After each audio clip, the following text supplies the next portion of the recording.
We come on air every evening, the whole world must listen. As long as we preach this very gospel, Chukwukika Abiyama must be with us. Therefore, without any further hesitation, we must proceed to offer every prayer to Chukwu Okike Abiyama who resided in heaven. Therefore, as we always commence, not from today, but from of old, our Father who art in heaven, nna anyị nke bi n'eluigwe, ka aha gị dị nsọ, that your name may be hallowed by men, that we may bow at the mention of it, that we may offer every glory unto thee, that we may offer you every adoration and adulation, because there is none like thee. You fight our battles for us. Every blessed day you demonstrate through your kindness and your everlasting mercy that you are our Lord, our God, and our Creator. This evening we offer these your children unto thee all over this very planet that you created. They are listening across the entire 24 time zones on this very planet where they inhabit. They are listening to your gospel this very evening, this gospel of redemption, a gospel of hope, a gospel of restoration, a gospel of renewal, this very gospel of freedom, this very gospel of emancipation as only you ordained. That this very gospel must be preached, that mankind may be set free from the eternal damnation of the creation of the British. My goodness me, I want to remain in the spirit, because we must worship heaven. We answer your name, O Lord of hosts. Everything about us is designed to offer glory unto thee. We have atoned for our sins last year. This very year, we have not only atoned for our sins, we have spilled, we have shed blood, they have shed our blood. We have let our sacrifice be made unto thee. Even on the 30th of August, as we are being felled by the bullets of the enemy, by the workers of iniquity and of darkness, we remain very strong today to beckon upon thee, to ask you for your mercy and for your grace, to ensure that your kingdom is restored upon the face of the earth, that you can bring your healing hand to bear upon the life of those of them that you created for one singular purpose, and that purpose alone, which is to worship you in truth and in every honesty. Is there any way that we have erred? Is there any way that our ancestors may have sinned? We confess before a congregation of the whole of humanity to ask you, O Lord of hosts, to have mercy upon us. You must have mercy upon us. We have suffered enough. We have been subjugated enough. We have been tortured enough. We have been imprisoned enough. We did not do these people anything. Our only crime is to answer your name. Our only crime is to be born your children. Our only crime is to excel at everything that we place our hands into. Our only crime is to exhibit your glory and your blessing, which manifestedly is upon our lives every blessed day. That is why they want to kill us. That is why the British want to join those of them who don't know you to destroy your creation and your inheritance. You will not allow shame to befall your name. You will not allow the enemies to triumph over the lives of your children, because you created us to exist, to worship, to honor, and to praise you. That is exactly what we are going to do when this Biafra comes. It will come in truth and in every honesty, because we remain every blessed day. Chukwabiama believe we're whiter than white and whiter than snow. Is there any way that we have sinned that you cannot forgive us our trespasses, to enable us to fulfill your own word, which was spoken thousands of years ago, that instead of what you promised not to come to pass, that heaven and earth will cease to exist? You opened your mouth to bless mankind to the coming of Yahweh Yeshua, who came here and said, let your kingdom come on earth as it is in heaven. Those words can never be in vain because they are anchored upon your holiness and your magnificence. That is why in the end we know that Biafra will come, that these children that we have given birth to all over the world, and their children, and their children, and their children, as long as they give birth to them and they are Biafrans, they will worship you in truth and honesty. Through this very work we are doing, mankind will come to understand you. Let your miracle be wrought in our lives. Let us witness and behold your magnificence, your holiness, your mystery, and your grace under our command. O Lord of hosts, we call upon you. We call upon you to heal.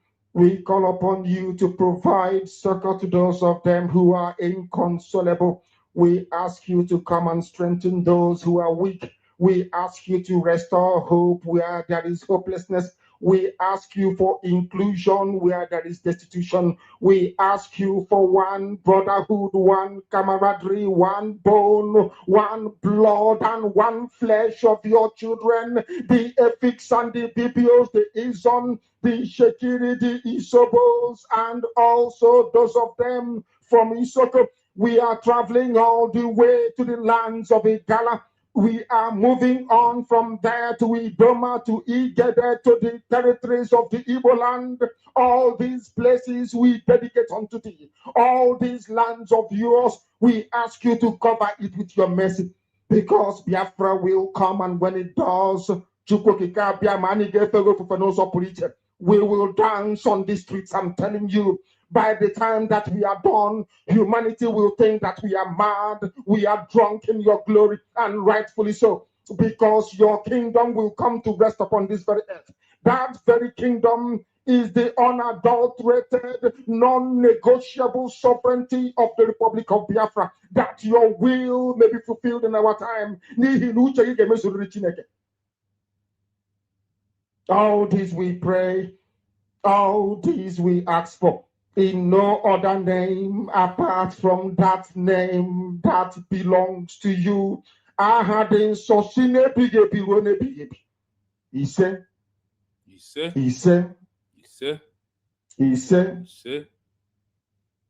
my name is Namdekano. I am the leader of indigenous people of Biafra all over this very planet, I tell you.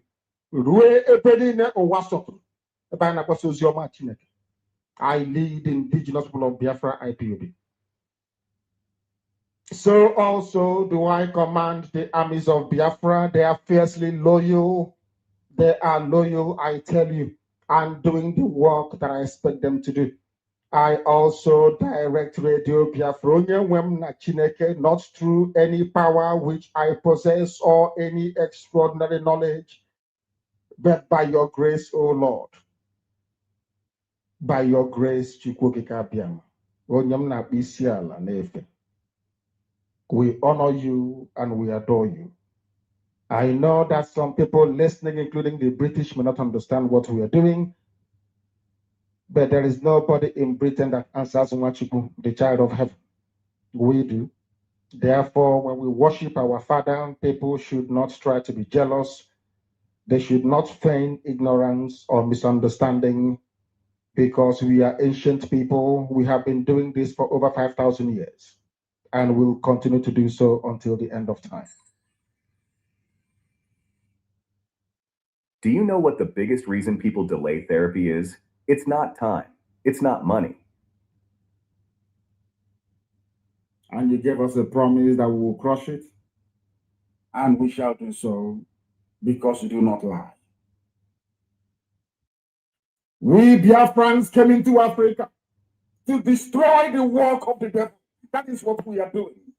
To destroy the work of the enemy and bring light where there is presently darkness. We are counted righteous in your sight by faith. We praise thee, O Elohim, for the everlasting gospel of your saving grace. We thank thee for the blessing, O Heavenly Father, It has always been your plan to redeem a family from all families on this very earth. And that is what Biafra represents. Because when we pray and we call upon your holy name, we want people to appreciate that Biafra is not a physical pursuit. It is also spiritual. They must understand that Biafra is not like any other nation on this very earth. And it can never be. It can never, ever be. All of history is bound up in your holy book with your commitment to redeem your people from every nation, from every tribe, from every people and every language. We praise you for your magnanimous heart, O Heavenly Father, and measureless generosity. You will always thank thee. People do not understand. They say they have a way that they used to do things. And I say to them, if you keep doing the same evil thing over and over again, it becomes a tradition. It becomes your culture. It becomes your way of life. That thing could be a lie. That is why we have gone to the source to investigate and to come up with this very belief and assurance that what the ancients did, what our ancestors did was correct. Before the temple in Ojukwu was corrupted by the Ojukwu slave traders. Some of us must understand this very carefully. Our temple in Ojukwu was an exact replica of the temple of Solomon and of Herod in Jerusalem. We had high priests that were sacrificed. People went to Ojukwu on pilgrimage before, due to the greed and avarice of man, our temple collapsed into immorality, greed, and unrighteousness, the same way that the temple in Jerusalem did. And out of anger, Ojukwu destroyed it. The same way that Elohim used the Romans to teach the Israelites a lesson was how the British came and destroyed our temple in Ojukwu. Exactly the same. Because when you're a blessed race as we are, when you go contrary to the will of the Almighty Creator, He doesn't spare you. That's exactly what we witnessed in Ojukwu. And this evening we pray and ask that He will be able to forgive us our sins and allow us to dwell in the land of the living for the sole purpose of reestablishing the inevitable fact that Biafra, just like Israel, is God's project on earth. We must understand that. We must understand that. Father, we thank you that you have made us to be characters in and carriers of your great story, a great story of redemption. So let us live and let us love in the name of Ojukwu. We pray with gratitude and awe. He said,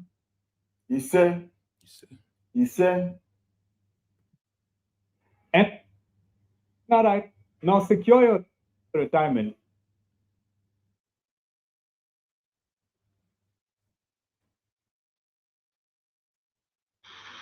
The tapes are available. The records are there. In fact, only about 2 weeks ago, I saw a set on the record. Again, the transcripts are available. But we've talked about the Nigerian situation. And certainly, at the end, everybody says, oh, you told them this, you did that. The fact was that our case was so clear that I actually believe at the end of Aburi that the problem was not Gawan, but probably some ambassadors in Lagos who were pressing for something else. Because we understood each other. We agreed on every single point. The drafting was, in fact, my chief secretary with two other chief secretaries from the other side. They said, no. And drafted and agreed. We looked at it, we agreed. General Ankara read over the whole report again to us at the end. Asked us if we wanted to amend anything. No. At the end of all that, the position was so good that actually Ankara drove Jack, Gawan, and myself to the airport. Jack was sitting on his left, I was sitting on his right. He was in the middle. And in the course of that journey, at a point, General Ankara shook his head and said, oh, thank you. Thank you. If only we can go on like this, everything would be all right. I believe I was the one, as I do now from time to time, I go for the dramatic. Suddenly I picked up Gawan's hand, put it on Ankara's lap, brought my other hand, placed it on it, and I said, General Sir, hold us together, I want to say something. So General Ankara put his hand on top of the two hands, and I said, General, I want to assure you that I am totally satisfied with everything we said. I will even go further and say to you something I did not say at the conference, and that is that once we have implemented everything we have said, I would ask you for one favor and one favor only, and that would be to be the one to propose Jack Gawan as a head of state of Nigeria.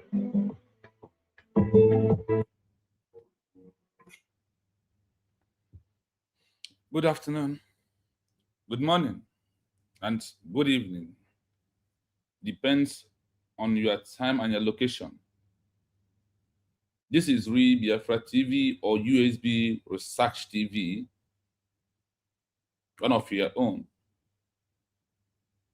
We are here this evening to go into things that matters that we have to do.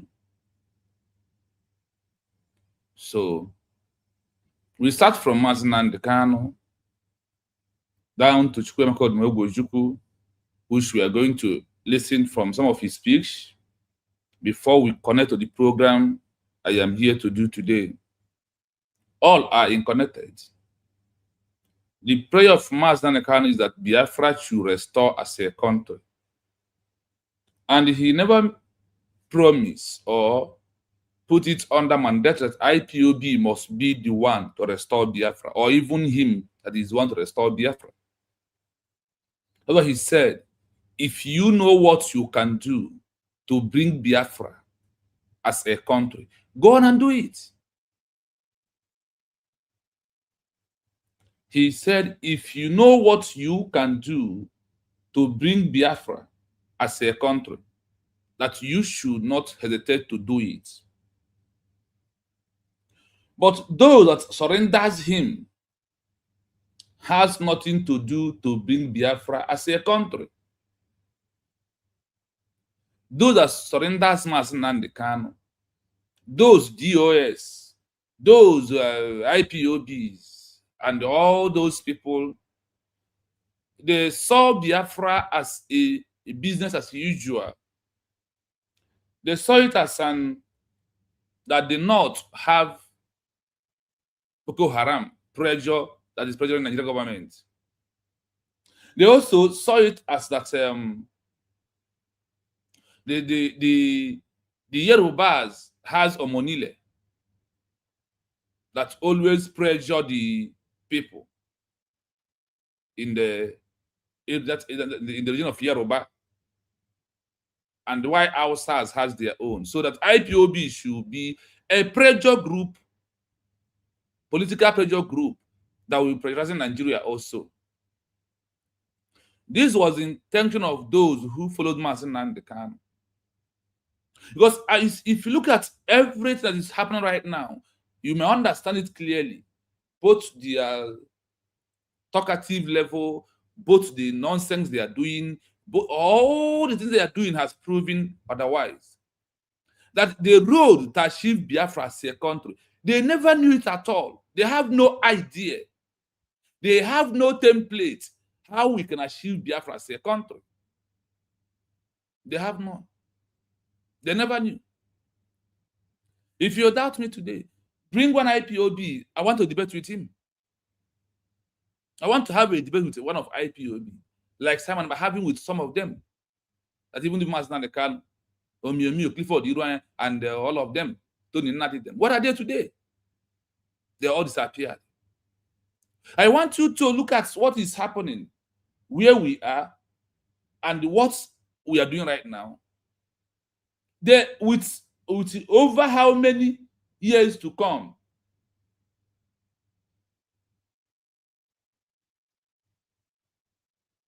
For over 20 years to come, IPOB organization can never restore Biafra as a country. If not that God, Ojukwu Abiyama, willingly bring Simon Ekpa, the ESN, to Mazen Nnamdi Kanu, to MMK. If not for that, if you know that Ojukwu Abiyama brings Simon Ekpa, we all could have been lost. And we'll be here hoping that one day that protests will give you Biafra as a country. We'll be here hoping that this organization called IPOB will do something. When Mazen Nnamdi Kanu was kidnapped, it's purely evidence they have nothing to offer. There is no road to Biafra as a country. They only build it as North has one, Boko Haram. Yorubas has Omoteku or Omonile. That them should be their own. That there should be political pressure of Igbo group. That was the intention of all IPOB or DOS members. And if up to this moment that you are still following IPOB, that is what you belong, where you belong. The template of the world, the template that achieves Biafra as a country, IPOB has no one. They have what? No one to achieve Biafra as a country. And what the world is looking from us, for us to give them, they could not until Simon Ekpa now emerge. And we're going to use him to give us what the world wants us to give to them. Now we have given the world what they need from us, which is what? The peaceful redeclaration of Biafra as a country that happened November 29, 2024 in Helsinki, Latvia, Finland. This is the template to have Biafra as a country. Not by protest, not by organization, not by anything at all. It's not by protest. It can never be by protest, because ask on anywhere, on any index or any archive or any research, ask how many countries have used because of protests got their lost country back. Why can't we ask questions? Why can't we think? How could you be doing one thing for over 14 years of IP restriction as an organization, and the only thing that this thing is bringing to you is nothing except killing, except intimidation, except taking our people, arrest the disappearance and the kidnapping our people, tagging you a terrorist organization. You are just doing one thing from time to time, from time to time. What kind of difference do you want? If someone has been in a business for 14 good years and that business cannot yield any result or any benefit, you need to change the business. How could you stay with one business for 14 years? How could you be in one thing that cannot be able, that is not moving forward, is not moving back, just remain where you are? I am here, no movement. You are in primary school, you want to remain in primary school 14 good years. That is why you can see my headline. What Ojukwu failed to introduce after the Biafran War is what Mazi Nnamdi Kanu, Simon Ekpa introduced, government-in-exile. When we begin this program today, you will understand why I use this headline. This is why that Biafra is not an economy, because if Chukwuemeka Ojukwu succeeded, if Biancono did not deceive him after the war, if he could succeeded fighting through when he traveled to Ivory Coast, form a full government in exile, by now, at a time by 1990, that Namibia achieved their country, at a time by 1990, that Algeria achieved their country, at a time of Eritrea achieved their country, at a time that Ethiopia got their lost country back, we could have got our own by now. And check this for I mentioned, they all got it through what? The transition into introducing government in exile for their people. Even those that their leader did not introduce, immediately that was apprehended. What happened? They introduced government in what? In exile. The government in exile introduced for you to issue either a new one, peaceful declaration. If it's the lost contract, our own case is going to be re-declaration. You have to redeclare it back, proving to the world that you are the continuity of the lost country. That is, we have to do what? You have to redeclare back. That is what they call the doctrine of what? Continuity. This thing must be continued. That is why how family continue. When your father is not there, you marry, you give birth to children. The family start growing up and moving forward. IPOB never knew about it because their intention of Chinasa Nworu, of Chike Dozie, of Ikenga Uruagu, the same intention of what Ikenga Uruagu represent today is what Chiamaka is what from Chiamaka Jere, those four back bridge, BGC, down to IPOB, they all have one intention of let us be here. This is where we will build our house from. This is where we will make our money. This is where we will get everything we want in this life. And we will remain in our position. If they remove us, we will scatter it. This is what is going on. Nothing more than that. So my people, let us into the Jim Chukwuemeka Ojukwu.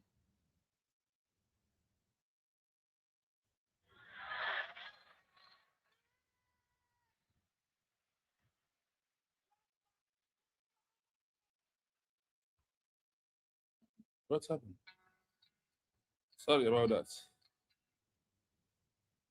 What's happened? It did not connect. Please, 1 minute. Let me connect it to the bigger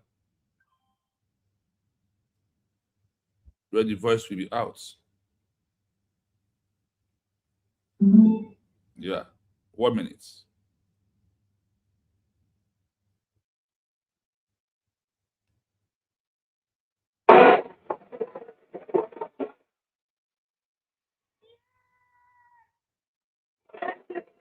Let my people go!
Listen.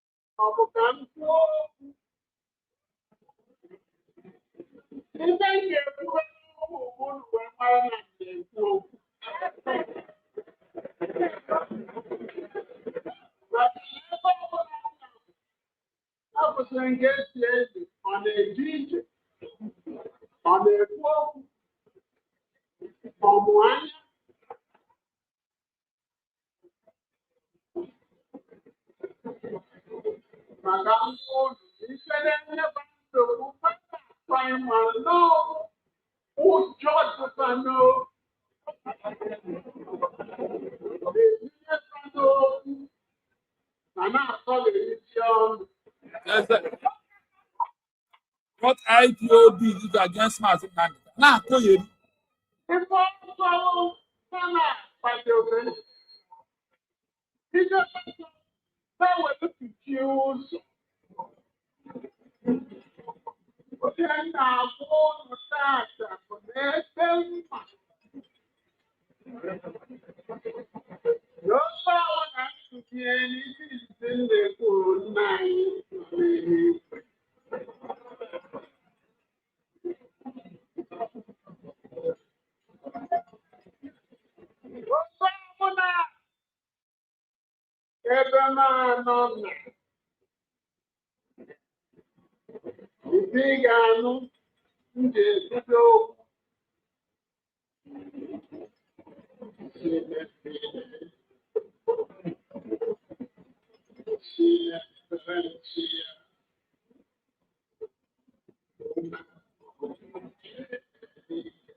Now my wife is on my side. If I'm talking, she will be tapping me. That is Bianco, no.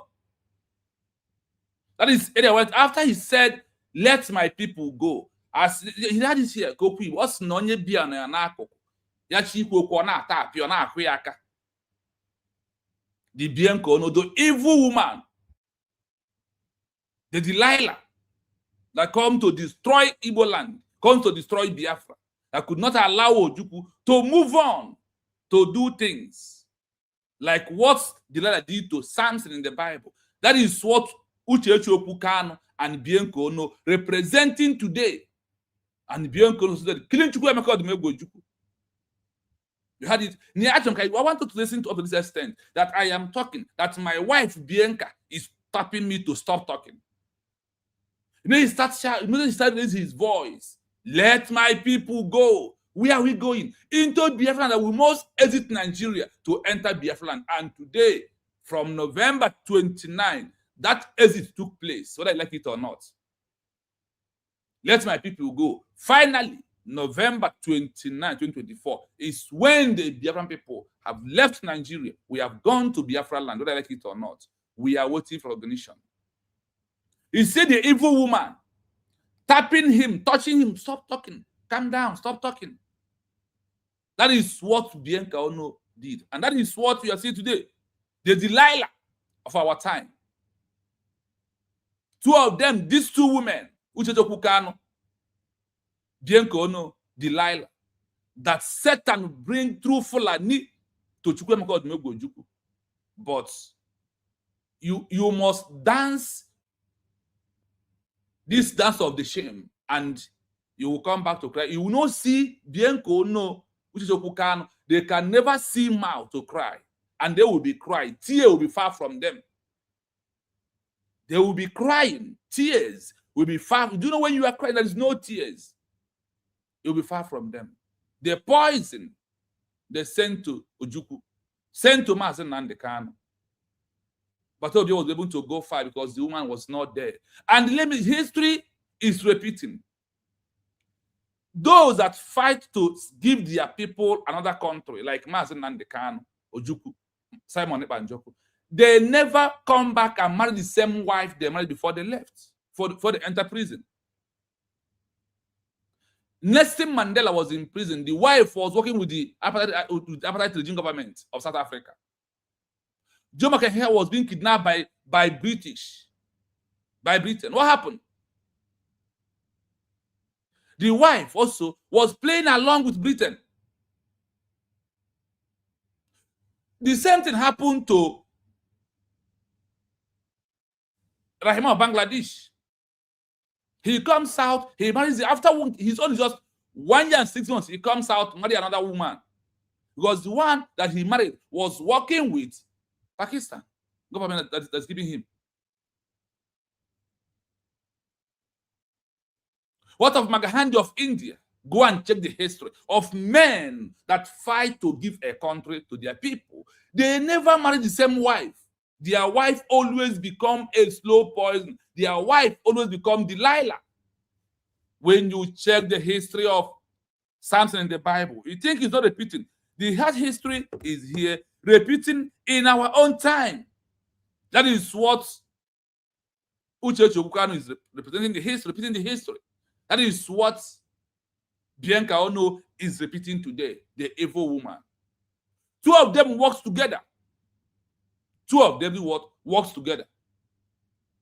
But I want to tell them that we have successfully embraced the word of Mazen Nnamdi Kanu, the word of Simon Ekpa Njoku, the word of Chukwemeka Ojukwu. Let my people go. That is area I want us to get to the program before we can move in. So before I move into the headline of today's program, I want to read those in the comment section. I want to start from the comment section first. Let's start. We have our brother, Amaj. Stand on existing protocol. Very nice. Very good. And always be the first. Hashtag, I am a citizen of United States of Biafra. Thank you for that. Thank you. Then, Bonaya, I am a citizen of United States of Biafra. God bless my DPM and my PM. God bless you, sir. God bless USB, and happy new month to you, sir. Happy new month to all Biafrans under USB we are declared and all of freedom. Thank you. Amaj, complete the mission, the protocol. Hashtag Nigeria must go. Biafra is a nation. That one they sweet me. Thank you so much for that. Bishop Onaga na pant in the sabo. Hashtag I am a citizen of United States of Biafra. Lead by Dr. Ngozi Orabeze, redeclared the 29th November 2024 in Lahti, Finland. Thank you so much. Thank you so much for that. Thank you. Then I have you here again, Julie. Greetings, Biafra. Thank you. Remember our codes. Yes, Chris Biafran son, you are there on point. Hashtag, I am a citizen of United States of Biafra Nation, USB. Thank you. That is it. Hashtag, Nigeria must go, for sure. Hashtag, Nigeria, hashtag Nigeria leave Biafra land now. Okay. It's what is it? USB Nation. It's our only hope. We are not doubt. That is why we're raising our voice. US government is here already to do what? To protect all Biafrans. Yes, so thank you so much, Mazuri Biafra TV, to all my brother from the location. Thank you so much. Then also say good morning, Biafrans. In Dioma, he greets every Biafrans. Anya YCU. I am a citizen of USB. Hashtag Nigeria must hashtag Nigeria must be Biafra land. Yes, Miss of Wales. Good morning, USB citizens. Thank you for that word. Good morning, USB citizens. Very nice one. In fact, I pick it from you. Thank you. Easywell. Thank you. Easywell. Wada, I see you. Thank you so much. Wada Nenaya. Thank God for the Tokunuzara. We are now a sovereign nation. Nigeria must go. Thank you. 3M is here. Hashtag, I am a citizen of USB. Hashtag, I am a citizen of USB. That is simple words in a very coded one. Thank you for that.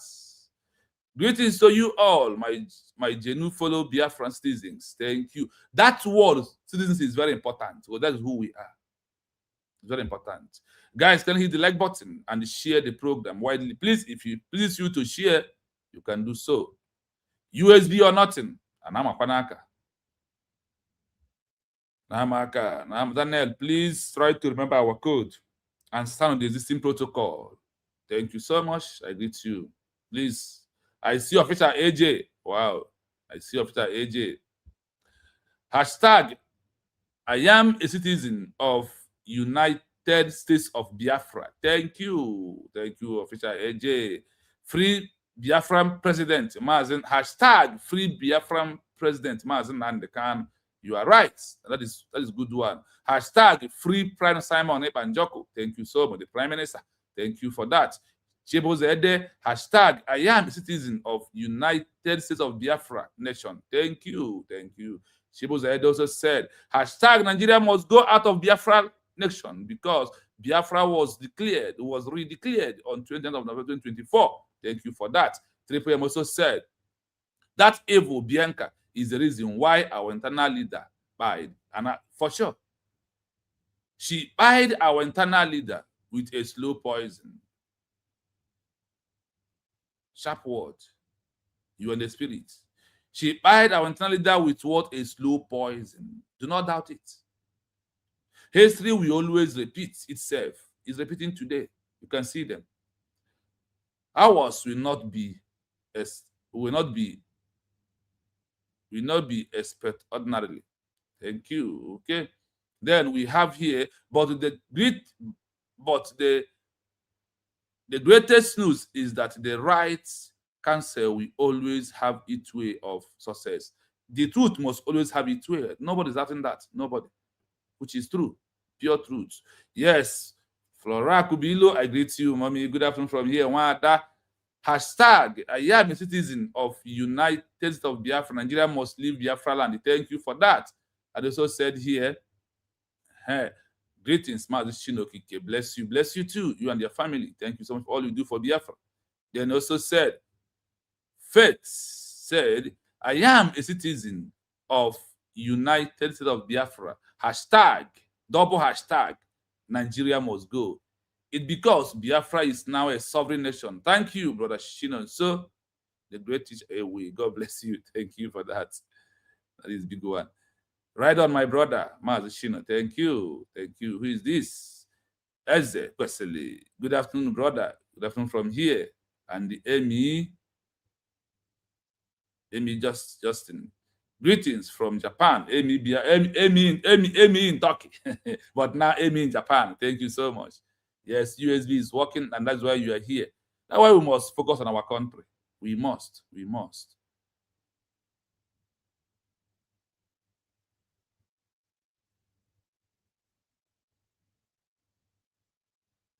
I don't know, my brother. That is my program yesterday. At age of 51, he marries Ojukwu as the fourth wife.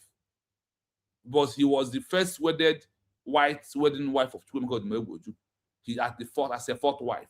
That is why I said that they brought him Nigeria pinpoint hand through Bianca Ono family, to bring this evil woman, like what happened to Samson, to come to destroy. But his own will be worst because he will die in exile. That's for sure. Okay, let's go into our program of today.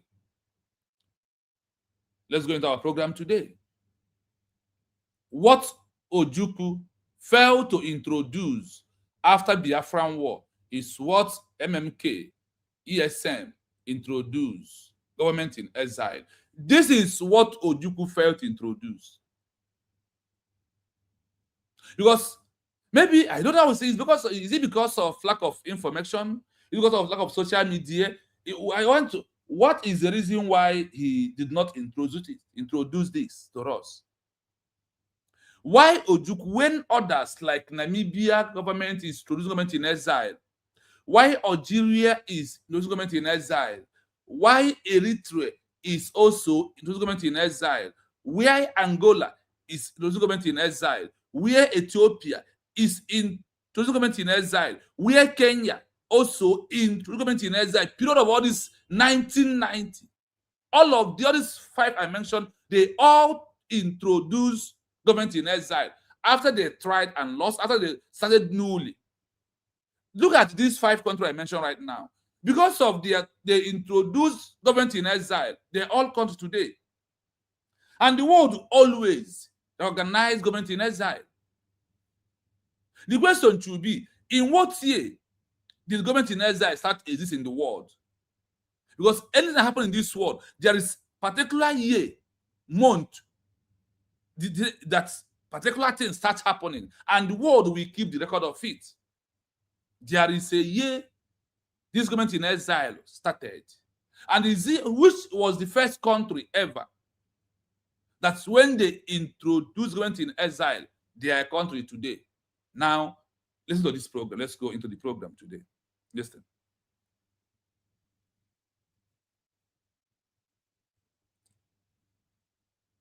To map out the timeline of when governments in exile, GiEs, and their peaceful redeclarations achieved formal status, we have to look at the evolution of modern international law. While the concept of rulers fleeing to foreign lands is ancient, the actual legal framework of a government in exile achieving formal, recognized diplomatic status emerged out of the crises of the 20th century. 1. The first modern government in exile to achieve international recognition. The very first instance where a government fled its territory due to hostile military occupation, yet maintained its legal sovereignty and widespread international recognition from third-party nations, occurred in 1914 during World War I. The country, Belgium. The year, 1914. The setup. In August 1914, Imperial Germany invaded neutral Belgium. King Albert I and the Belgian government refused to surrender. As German forces occupied nearly the entire country, the Belgian administration evacuated across the border into France. The execution. They established a temporary capital in exile in the French seaside town of Saint-Adresse, near Le Havre. France, Great Britain, and their allies immediately granted the exiled Belgian administration full recognition as the sole de jure, by right of law, government of Belgium. The legal precedent. The Belgian exile set a massive precedent in international law. European courts ruled that because Belgium had not ceased to exist as a state, its exiled administration retained full sovereign immunity, the right to pass laws, and the authority to command its overseas colonies, like the Belgian Congo, from French soil. 2. When did peaceful redeclarations and the global framework start? If we look past occupied states to movements that peacefully declared or redeclared sovereignty from the outside, without historically holding the territory first, the global framework shifted during two distinct eras. Era 1, the World War I, decolonization pivot, 1918. The idea that an exiled political council could declare a nation into existence and achieve recognition before physically controlling the territory took off at the end of World War I. The blueprint, the Czechoslovak National Council, led by Thomas Masaryk in Paris and London, spent the war years peacefully lobbying Allied powers. In 1918, before the Austro-Hungarian Empire collapsed and before Czechoslovakia physically existed on a map, the US, UK, and France formally recognized this exiled council as the legitimate de facto government of the upcoming Czechoslovak state. Era 2. The Codification and Golden Age of Exile Recognition, 1939 to 1945. The exact legal term and structural mechanics of a government in exile became a fully standardized instrument of international law in 1939 and 1940. The catalyst. With the outbreak of World War II, London became the global hub for exiled statehood. The British Parliament passed the Diplomatic Privileges Extension Act of 1941, legally granting full diplomatic immunity, tax exemptions, and administrative rights to exiled leaders from Poland, Norway, the Netherlands, Luxembourg, Greece, and Yugoslavia. This is the era where the international community codified the rule that military occupation cannot legally extinguish a government's sovereignty if friendly nations choose to keep recognizing it. Era 3. The post-World War II liberation shift, late 1950s, 1970s. For purely peaceful declarations or liberation movements operating from exile without a pre-existing state lineage, international recognition became highly achievable during the UN-backed decolonization era. The pivot year, 1958. The example. The Provisional Government of the Algerian Republic, GPRA, was declared in exile in Cairo and Tunis in 1958, while France still held absolute heavy military control over Algeria. Despite lacking physical control of the homeland at the time, the GPRA achieved immediate diplomatic recognition from dozens of sovereign states in Asia, Africa, and Eastern Europe, forcing France into the negotiations that ultimately led to Algerian independence. Summary timeline. Milestone. Country/entity. Year. Significance. First recognized GIE, Kingdom of Belgium, in France. 1914. Established that a state's legal sovereignty survives territorial occupation. First recognized pre-state declaration. Czechoslovak National Council. 1918. Allies recognized an exiled political body before the physical state was carved out. Formal legal standardization. The London Allied Governments. 1939-1940. Host states passed specific domestic laws, granting extraterritoriality and state immunity to exiled structures. Decolonization, exile recognition. Provisional Government of Algeria, GPRA. 1958. Global recognition shifts toward the right of self-determination, recognizing exiled declarations over domestic occupying powers. I hope you're listening. You see how all these countries, after they lost their country, they introduced government in exile to their people. They formed government in exile. If Ojukwu did what Belgium did, if Ojukwu introduced government in exile like Algeria people, all these people is what happened between 90s to 20. And by now, if we as government in exile by now, Biafra we could have not been seeing all this mess. Nothing like going to the IPO organization that used Biafra to build hotel here and there. And the Kenguru are good them. Today, because of the open YouTube, talk about Biafra, they have become something they never become before. Now they are seeing money as in their baba. Every month, government will load the money into the account. And they will be marching out and saying all kind of nonsense, vomiting rubbish. This is our first problem, is refusing to introduce government in exile. That is why we must thank one, Mazen Nnamdi Kanu, who recommended Simon Ekpa Njoko, the Prime Minister. Honestly, he said the same way you sing Savior, Savior, Mazen Kanu is another savior. The same way, in this our modern era, Simon Ekpa become another savior and goes to Arabese. These are the saviors we have. Those that one is the person who introduced someone who understands what is called how to achieve Biafra as a country, that we must introduce government in exile. That we must do what? Introduce government in exile. Government in exile was introduced from 1914, not today. From 1914, before we count down to 1967, when we fought. Before our war, the government in exile had already started existing by then. The question is, why the Supreme Court of Ojukwu did not notice about government in exile? Even Algeria, nearby country, even Angola, even Eritrea, even Namibia. Because Namibia first was on the journey. Namibia was 1958. Biafran War was 1967. It's Biafran War. They all, before our war, the government in exile has already been exist. And we fell. Ojukwu did not, because of who? The evil woman, Bianco. No.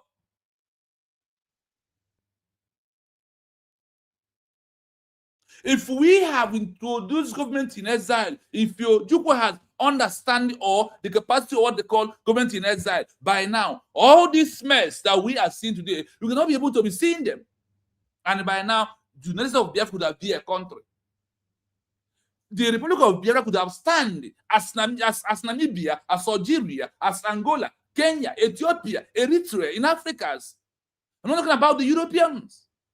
I'm talking about Africa that introduced government in exile. Do you also know that those in Africa, that countries that use almost 50% of African countries use government in exile to achieve their country?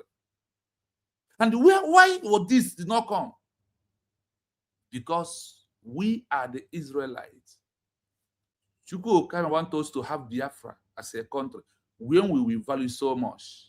Because I think if we did not, if we have been able to achieve since then, we are not going to value the value right now. And we will be at the same template of Nigeria or Somalia, Sudan. This is the template where we could have been.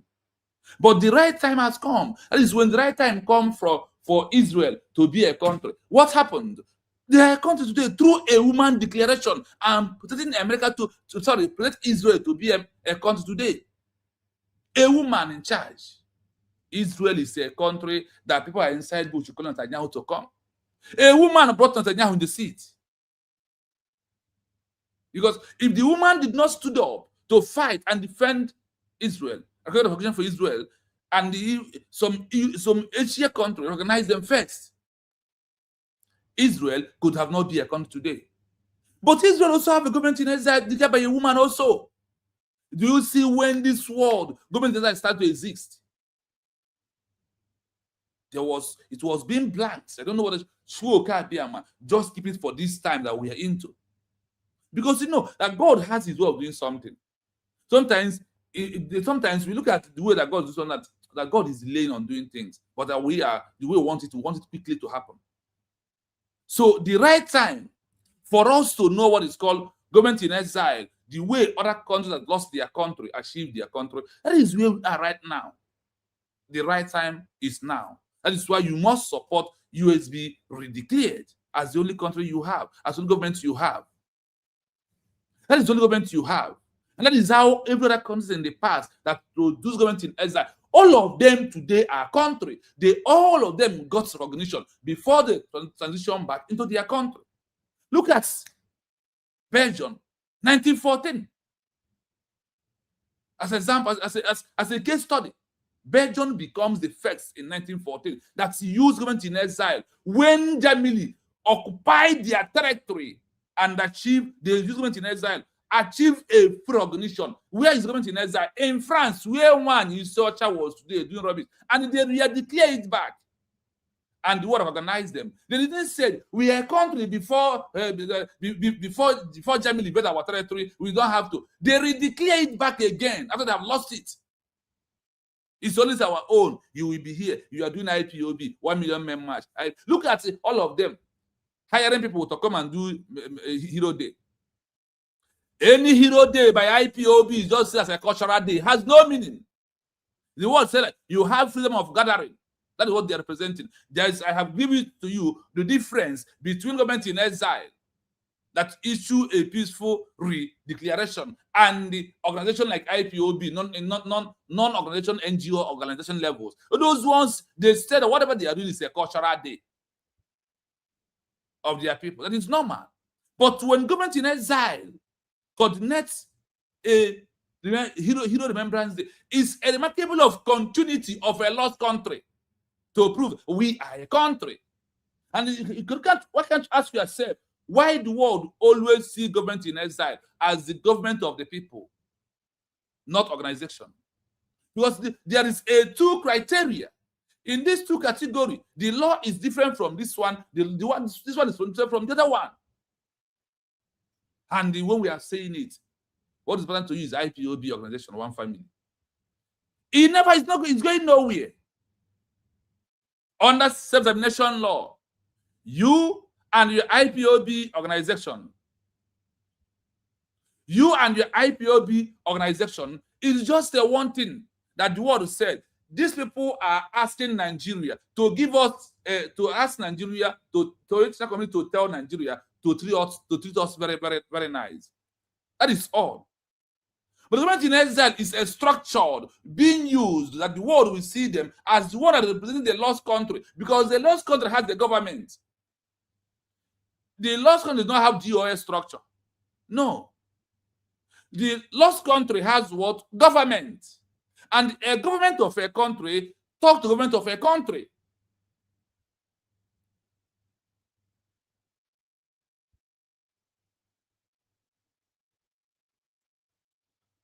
Wow, Mazos no Konkwo.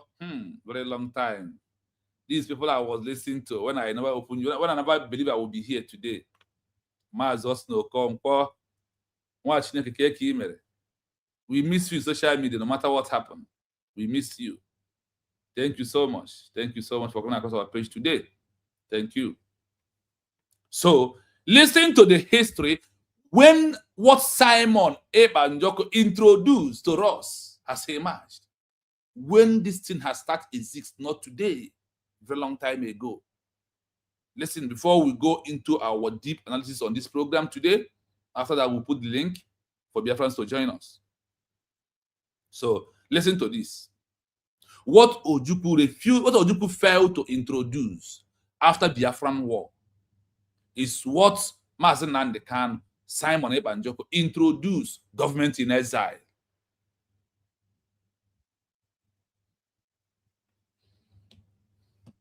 To map out the timeline of when governments in exile, GiEs, and their peaceful redeclarations achieved formal status, we have to look at the evolution of modern international law. While the concept of rulers fleeing to foreign lands is ancient, the actual legal framework of a government in exile achieving formal, recognized diplomatic status emerged out of the crises of the 20th century.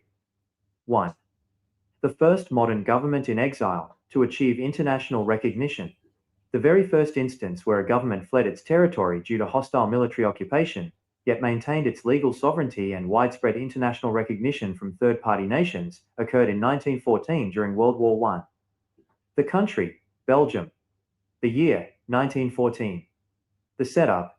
In August 1914, Imperial Germany invaded neutral Belgium. King Albert I and the Belgian government refused to surrender. As German forces occupied nearly the entire country, the Belgian administration evacuated across the border into France. The execution. They established a temporary capital in exile in the French seaside town of Saint-Adresse, near Le Havre. France, Great Britain, and their allies immediately granted the exiled Belgian administration full recognition as the sole de jure, by right of law, government of Belgium. The legal precedent. The Belgian exile set a massive precedent in international law. European courts ruled that because Belgium had not ceased to exist as a state, its exiled administration retained full sovereign immunity, the right to pass laws, and the authority to command its overseas colonies, like the Belgian Congo, from French soil. 2. When did peaceful redeclarations and the global framework start? If we look past occupied states to movements that peacefully declared or redeclared sovereignty from the outside, without historically holding the territory first, the global framework shifted during two distinct eras. Era 1. The World War I, decolonization pivot, 1918. The idea that an exiled political council could declare a nation into existence and achieve recognition before physically controlling the territory took off at the end of World War I.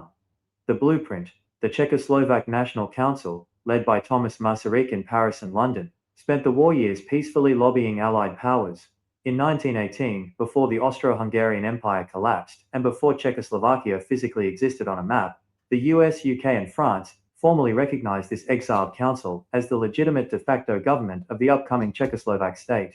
Era 2. The Codification and Golden Age of Exile Recognition, 1939 to 1945. The exact legal term and structural mechanics of a government in exile became a fully standardized instrument of international law in 1939 and 1940. The catalyst. With the outbreak of World War II, London became the global hub for exiled statehood. The British Parliament passed the Diplomatic Privileges Extension Act of 1941, legally granting full diplomatic immunity, tax exemptions, and administrative rights to exiled leaders from Poland, Norway, the Netherlands, Luxembourg, Greece, and Yugoslavia. This is the era where the international community codified the rule that military occupation cannot legally extinguish a government's sovereignty if friendly nations choose to keep recognizing it.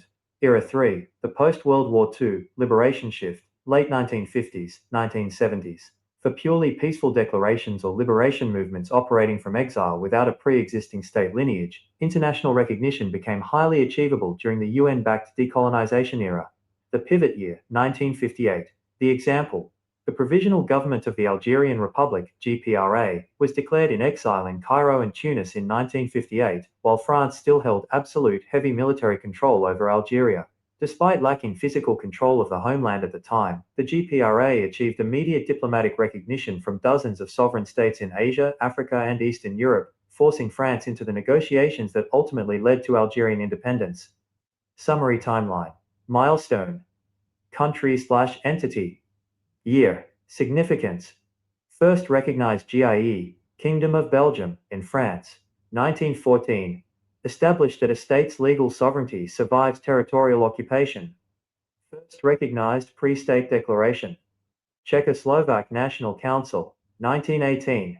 Allies recognized an exiled political body before the physical state was carved out.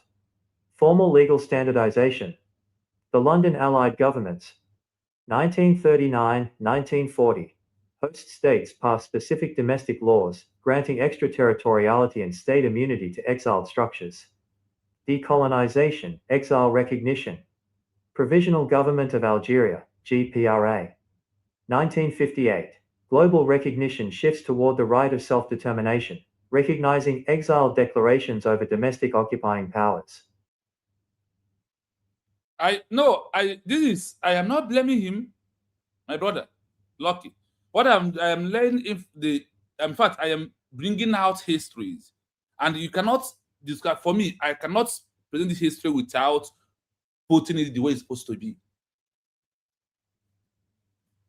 You can see it clearly that the world, for why am I putting, why I want something that we got attention of everybody. Look at those who call themselves IPOB today.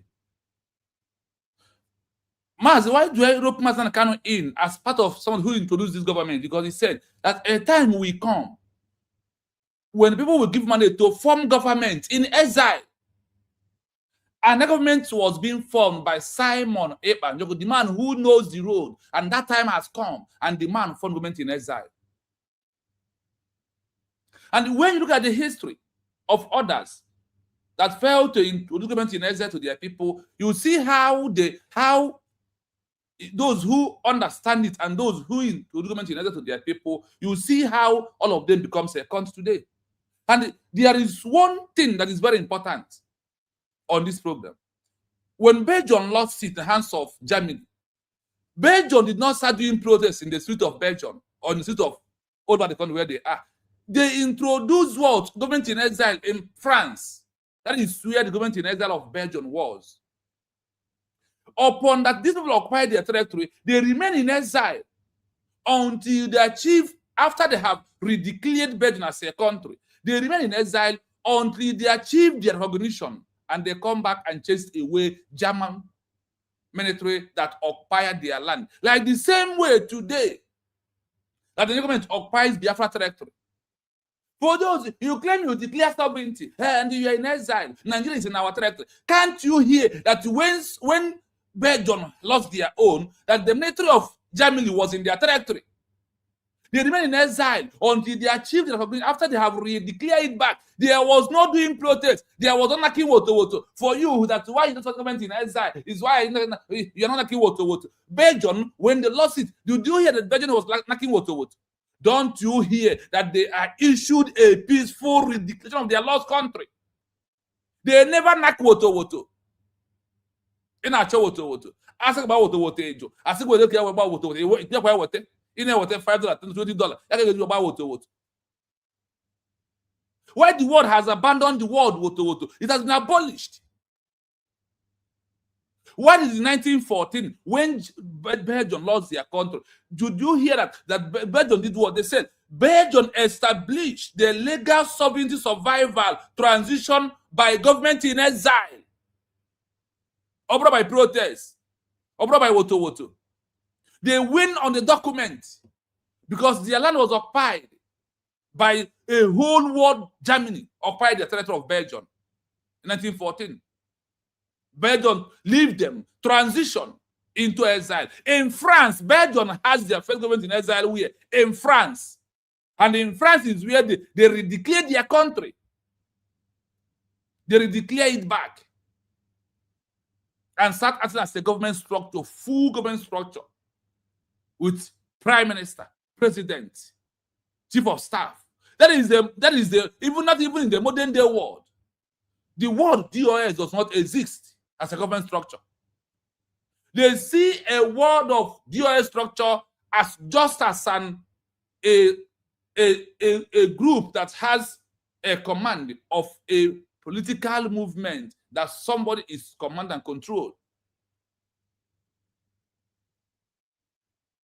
So when the Belgium redeclare it in France, they remain in Belgium for 5 years. In Belgium for 5 years. Sorry, in France for 5 years. Belgium is a country today. Through a government in exile, Belgium achieved their country. They did not declare it and come back and start snacking woto to prove that they are sovereignty. No. They declare and hold on. America, Europe countries, even Asia, even some African countries, grant them recognition, full support them and ask them, go. They give the equipment. That is what triggers Germany to pack away from Belgian territory. The same thing is what US is doing right now. We must win on the paper first. We must achieve the recognition first before coming back to Biafra land. On the issue of the redeclare or declare, what happens is this, that you have declared a sovereignty. Then the sovereignty is being protected under paper. Submitting document of your declaration or redeclared of the document. That is what they said, that you need this a tangible document as the first primary tool for you to prove a sovereignty, not by gun and bullets, not by men on the ground. Those that are about 27 countries, I have been coming down to them gradually, giving you their histories. They never redeclare and went back to the knocking woto. Because their territory was occupied by the enemy. The same way Nigeria occupies Biafran territory today. And what you want? You claim you declare sovereignty and you are in exile. You cannot protect your people. The criteria to Biafra to become a full nation is not in your hand. And the rules or the template of organization is not in your hand either. The template for Biafra to be recognized as a sovereign country is not in your hand. You are not the one. Because it's not in the hands of Belgium. When they lost it, Belgium was a country. They lost their territory in the hands of Germany. The German machine took over their territory. Their people run away from the territory. Introduced government in exile in France, this France you're hearing today, where Madame Lazouba is today doing nonsense. When Belgium run into London, so when Belgium run into France, do they start protests? No. In their territory, are they doing protests? No. They focus on the what? Declaration of Belgium as a country and achieve the recognition first. Countries from Europe, Africa, Asia recognize them as the authentic government of the people of Belgium, and they went back to their country by support of all the about 10 countries that even recognize them. Even the United Nations also. They now, Germany now leave their territory for them. They was in exile for 5 years. And the exile I mean is after they have declared it.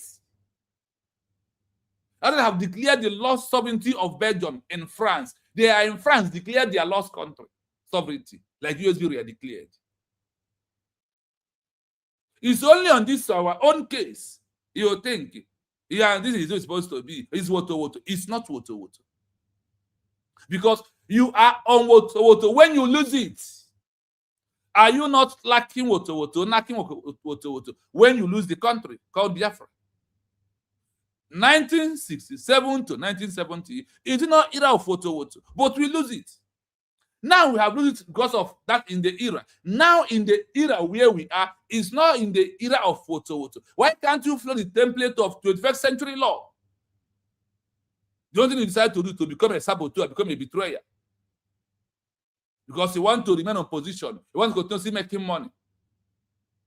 And because of the house you start building, because of the IPOB coordinator, you want to accomplish the house. The car you want to buy, the name of IPOB coordinator, you want to maintain it. That is why you are doing that nonsense. Now is the only right time that we have gotten Biafra to become a country in a right way. The only first time ever was time of Mazen Nnamdi Kanu, President Simon Ebanjoko, to transition to Gozo Arabeze with a peaceful declaration of Biafra as a country. You may not like it, but this is the law. This is how the world wants us to achieve Biafra as a country. You had it here, not only Belgium. Czechoslovakia was there. They give us an example of a country, Algeria in Africa. Algeria transition government in exile. Algeria transition into government in exile. Because of Ojukwu never introduced government in exile. That is why you don't know there is what they call government in exile. And today, the government in exile has been here. The only original government in exile that the world embrace and know is the one that issue a peaceful declaration that has the document in their hand. No other government in exile exists anywhere except USB declared.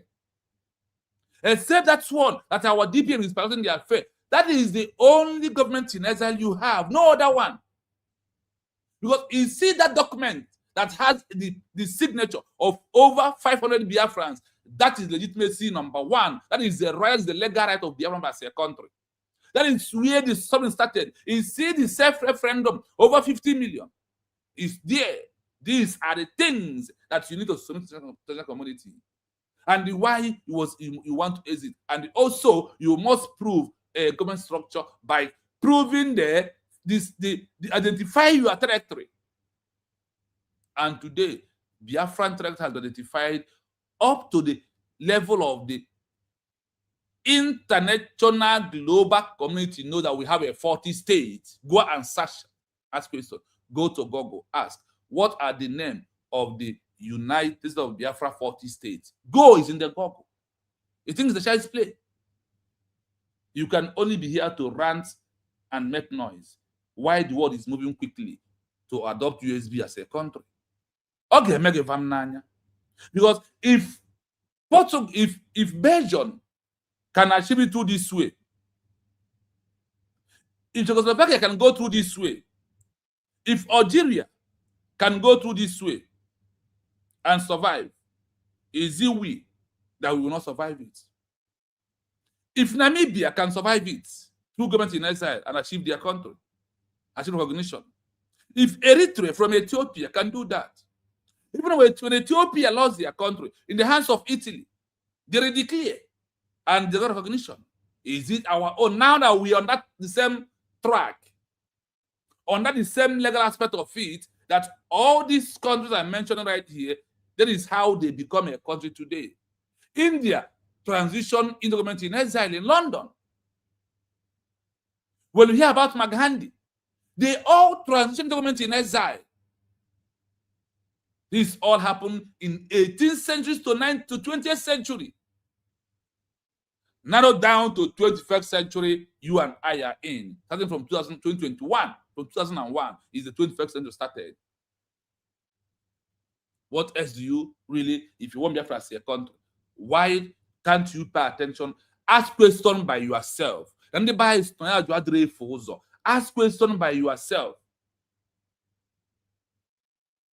Ask this question by yourself. Stop being, I don't know what's wrong with us. You will see the truth and you will be denying the truth. You will see the truth. You don't want to pay attention to the truth. You will see it in front of you and you are doing a blind argument. Writing garbage on comment section. When they give you my come, prove yourself, you run.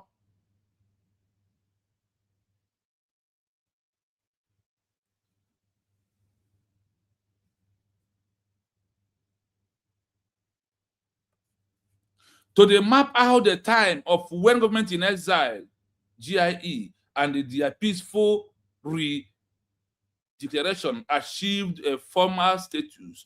We have to look at the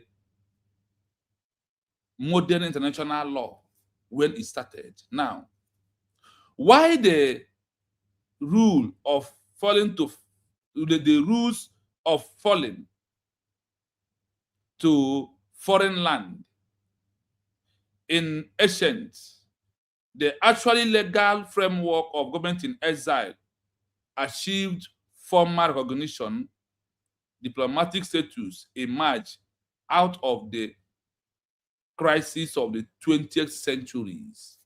You see when it started? Not today. The government in exile, because of we don't ask questions, because of we don't research, it's only Simon that made me to understand what is government in exile.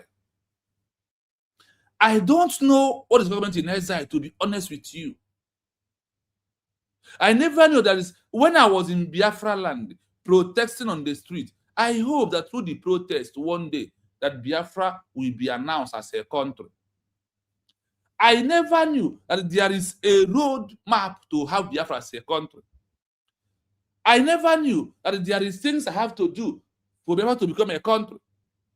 I thought it's all about protests on the street that one day America will stood up now that Biafra is a country. I never knew. I thought that the one day that UN will stood up now that Biafra is a country.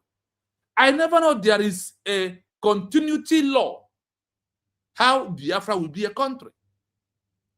That is the only way that Biafra will be a country is by this purely government in exile. I never knew about that. I thought it's just, hey, we are doing it. On this protest, Biafra will become a country. I know that the protest is all about human rights abuse. And that's self-determination law is what I was doing. For how many of protests in Biafra land? For how many of our lost our people on the streets of protest? I thought that is how. If you on the comment, you know that you that time on it, but that you already know what is government in exile. Prove to us that you know it before. Then when the man who knows how to achieve Biafra as a country knows, look at the history of people and how people has gone and how they went and how they got their country back, he put us on that track line, the right track. That is why we are here today. And we are here on the track where country like Belgium run to France, where Madame Lazuba is. And the government of exile of Belgium issued a peaceful redeclared of Belgium as a country. And she's here talking trash. She's here making noise, social media, thinking that she's saying something. You know, yes. People said, thank you so much for that word. When they said, follow who no road. Today, the Biafran people, we followed Simon Ibanjoko. through Mazen Nandekan, who knows the road, and the Zongo Zarabeze, who also learn how to finish up the road. The word flow who no road is here. And those blind ones will continue flowing their blind people. Because when a blind man leads a black man, they will say the same, either inside bush or inside hole. Only is draw is hang with them.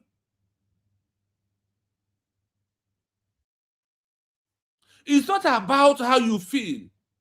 How I feel, what I know, what I want is supposed to be like this. It's not giving Biafra as a country. It's only that thing that made Belgium to regain their country back is the way. It's that road that leads to Namibia is the way. It's that road that leads Algeria as a country is the way. It's that road that leads Eritrea as a country is only the way. No other way out. All this noise you are making is just for yourself. All this noise that you are making today, I said what? It's just for yourself. You are making noise for yourself, not for Biafra as a country. Without the trajectory of the continuity of a government in exile that must issue a peaceful re-declared or just to declare a new country. When you want to fight a new country and you find out that the country you want to fight it from will destroy you or will put you in prison, you are free to run into exile. That is what the world is telling us right here. That is what I told you, Simon, run into exile. Masnan Dekano with IPOBs in exile started. Masnan Dekano started the IPOB from where? All the way from London broadcast. Is it not true? In other IPOB, indigenous people. Are you in Biafra territory? In IPOB, in GOS, command and control, where are you? Switzerland. That is what is called exile. Because of you don't know. When you are being a political pressure, you are in diaspora or in abroad. When you are moving to achieve a lost country through a government in exile structure, you are in exile. That is, you see how the world differentiates two of them. Can you see the difference between two of them? Under the self-determination law, a group of people without a government in exile, with a protest name, GOS and IPOB organization, the world called them what? That these are self-determination people that are asking for their rights inside one Nigeria. When you have a government structure, they see you as a government in exile that is the continuity of the lost country. For the lost to continue, you must prove a government, not organization. You must redeclare it back. That is how you take over the continuity law. We control you and favored a government in exile. And the world peacefully choose the government in exile as the only people they can talk to. Country of government, talk to a country of government, no matter how small it is.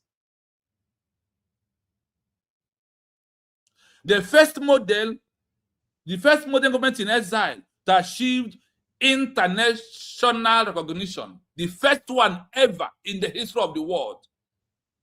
The very instance where a government in exile government filled into a territory due to hostile ministry occupation, yet maintain its legal sovereignty. Yes, after they have filled away, after they have lived their country, for them to maintain the legal sovereignty, for them to, they are not in their territory. They have walked away from their territory. But for them to maintain a legal sovereignty and the widespread international recognition from third-party nations occurred in 1914 during World War I, is when this issue that we are in today, government in exile, started. Not we are not the one, and we're not going to be the last. The country, Belgium, the year 1914. The status in August 1914, Imperial Germany invaded Belgium. King Albert I and the Belgian government refused to surrender. As a German force occupied nearly the entire country of Belgium, the Belgian administration evacuated across the border into France.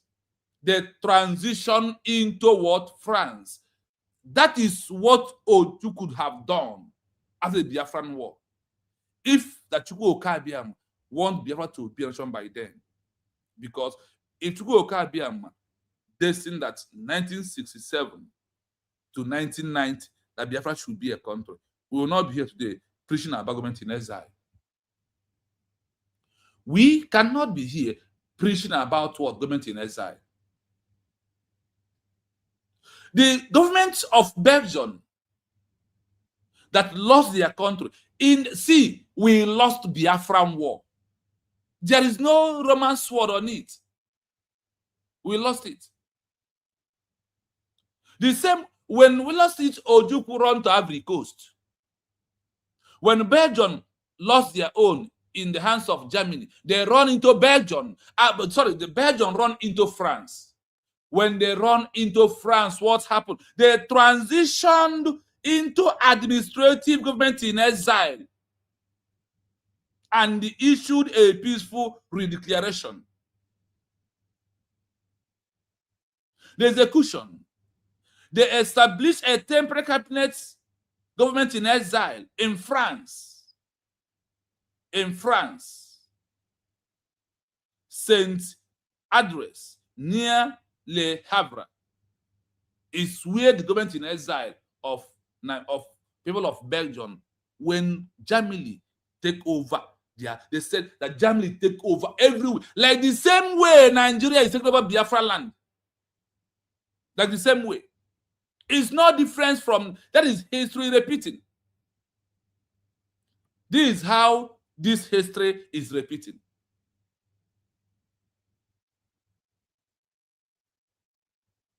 France, Great Britain, and the Allies immediately grants the exiled Belgian administrative government fully international recognition after they have declared it back.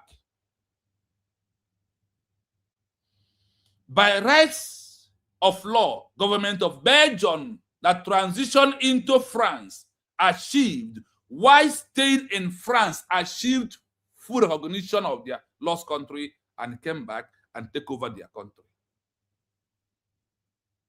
It took Belgium 5 years in exile. After they have issued a peaceful declaration of their lost country, Belgium was recognized by many countries in Europe and Africa and Asia. The Belgian exile government set a massive example. In international law, they set a massive example. This is first government in exile in this world that have achieved recognition. Belgium transitioned into France, where Lazuba is doing rubbish, talking trash. A woman that never believed that she can find herself on social media. She never believed that people will be following her, listening to her. Then Ofuzie Arabaya. And we all know how she started. Today, look at her. Off goes. But she forgot that people like Belgium, many countries transition to France before they can become a country. Today. What is exile? Exile is that where place you are, the world call it a legal way for you to achieve a lost country that was being occupied by oppressor. That if instead of oppressor to wipe you away and destroy the government, that the government must transition into another country. From you to transition into another country, you form a full structure of a government, proving the continuity of that lost country, that it's only lost in the physical view, but the mindset in the body it's never been lost. That is why you have to redeclare it back. Maybe you transition into government in exile, not to transition into government in exile and start protests. Let's continue. Its exile administration redeem full sovereignty, immunity, the right to pass law, and the authority to command its overseas colony, like the Belgium, Congo from France soil.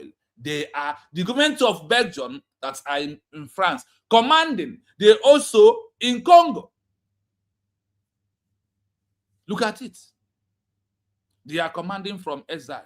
Hey, you are government in exile. He declared the Biafra. You are in exile. Go and ask Portugal. Go and ask Belgium what happened to them and how they got their country back. You cannot ask a question. That is why I don't listen to any video of anybody, because those is not giving Biafra as a country. It's only what US government is doing right now through this exile government is only how we can and how others have achieved it. If you go one, like, let him write 1,500 page. There is nothing to gain from it. For me, what am I going to gain from documents, from the nonsense that Gowan is writing? Is it what after this Biafra become a country? There is many distractions they are bringing indirect to us, try to avoid some certain things. That is why analyzing any video from Nigeria, except what is the killings, the kidnapping is going on, analyzing all these mediocres is not what's giving me Biafra. It's like doing protests on the streets. That is how I see all of them. Analyzing DOS, analyzing Ojukwu, analyzing all these people, analyzing them and what they are talking and what they are giving you for you to is plan of Nigerian government. For them to keep you, to make you to deviate, and you will refuse to say the things that our people need to know. For us to focus on the US government at this stage that we are into.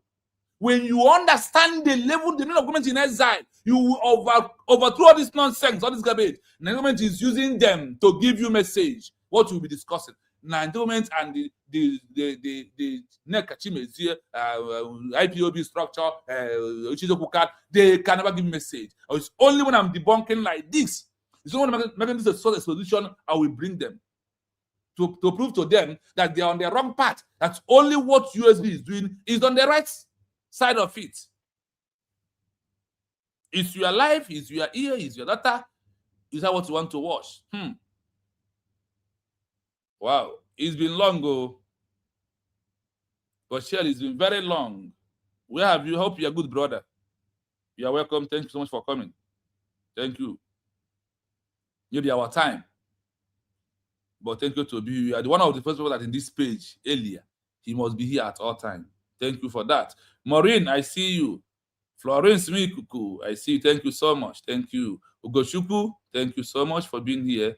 I greet all of you for being here. Thank you so much. We move. Then number 2.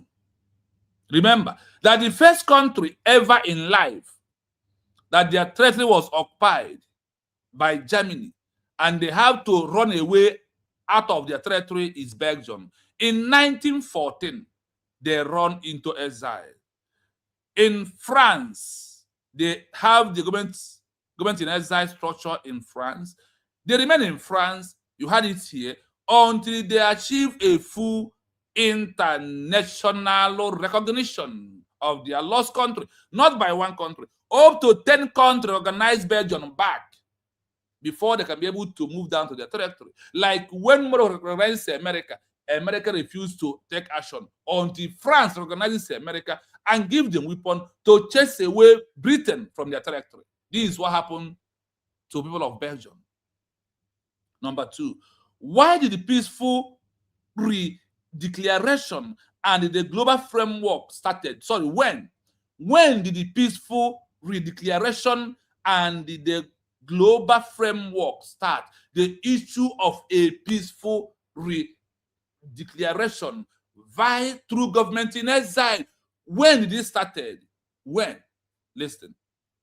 If we look at past states of movement that especially that peaceful declared or redeclared sovereignty from the outside without historical holding the territory first, without holding their territory first. The global framework shifted during 2 distant era. It shifted through what? Through 2 distant what era is when this has been shifted. Now, this issue of peaceful declared or peaceful redeclared of a sovereignty started. And why the framework work And when it started, let us find out. Era 1, the World War 1, the time of decolonization, period 1918 is when it started. 1918. Now, let's continue. The idea that an exile political council could declare a nation into existence and achieve recognition before fiscal control. This idea of what you'll be doing today did not see us start. The framework is not starting with USB declared. Those who understand it earlier achieve it their country, and today they are all existing country that all of us knows their country. Some of you today are in countries that lost their country. People like Poland, people like Netherlands, people like Ireland, people like Poland, where you are today, Belgium. These are Europe that lost their country. Many of them like that. Lithuania lost their country. Baltic states lost their country. Estonia lost their country. These are countries that lost their country, they redeclare back. Through government in exile. What happened? They lost their physical country by the oppressor occupying their territory with the armored tanker, military men around.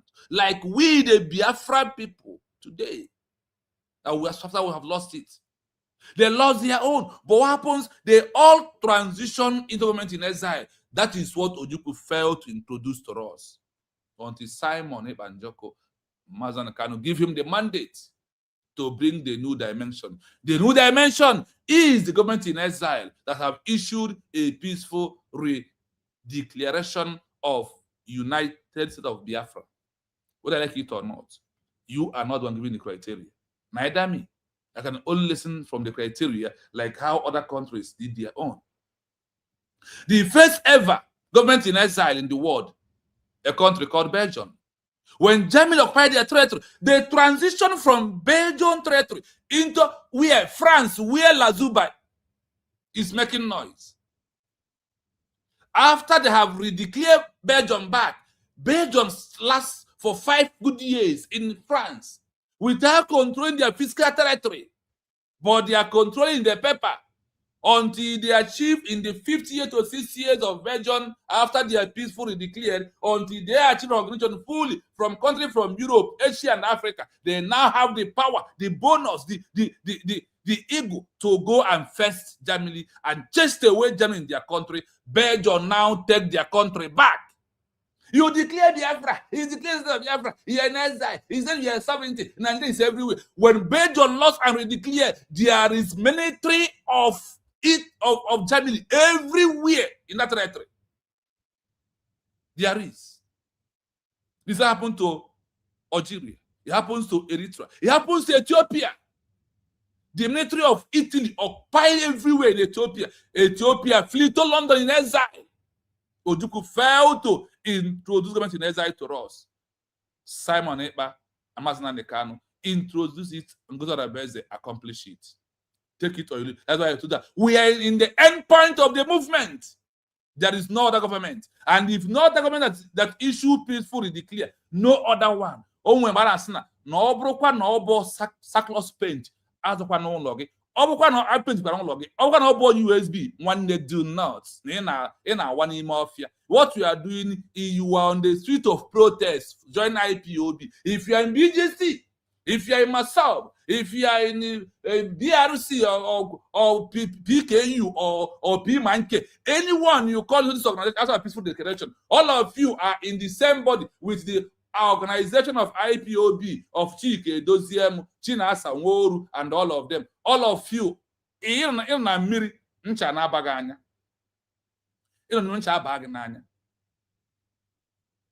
because Ojukwu failed to introduce it and didn't hear from Mazen Kanu. When Mazen Kanu said, you must follow Simon Ebanjoko, that Simon has come today, Simon has come with the new dimension. The new dimension is the end point. The new dimension is the message. The new dimension is the government in exile that have issued a peaceful declaration of United States of Biafra. That is the end point of the new dimension. Now, I see my senior comrade. I salute you, sir. Biafra also on Ojukwu. Moise, sir, from here.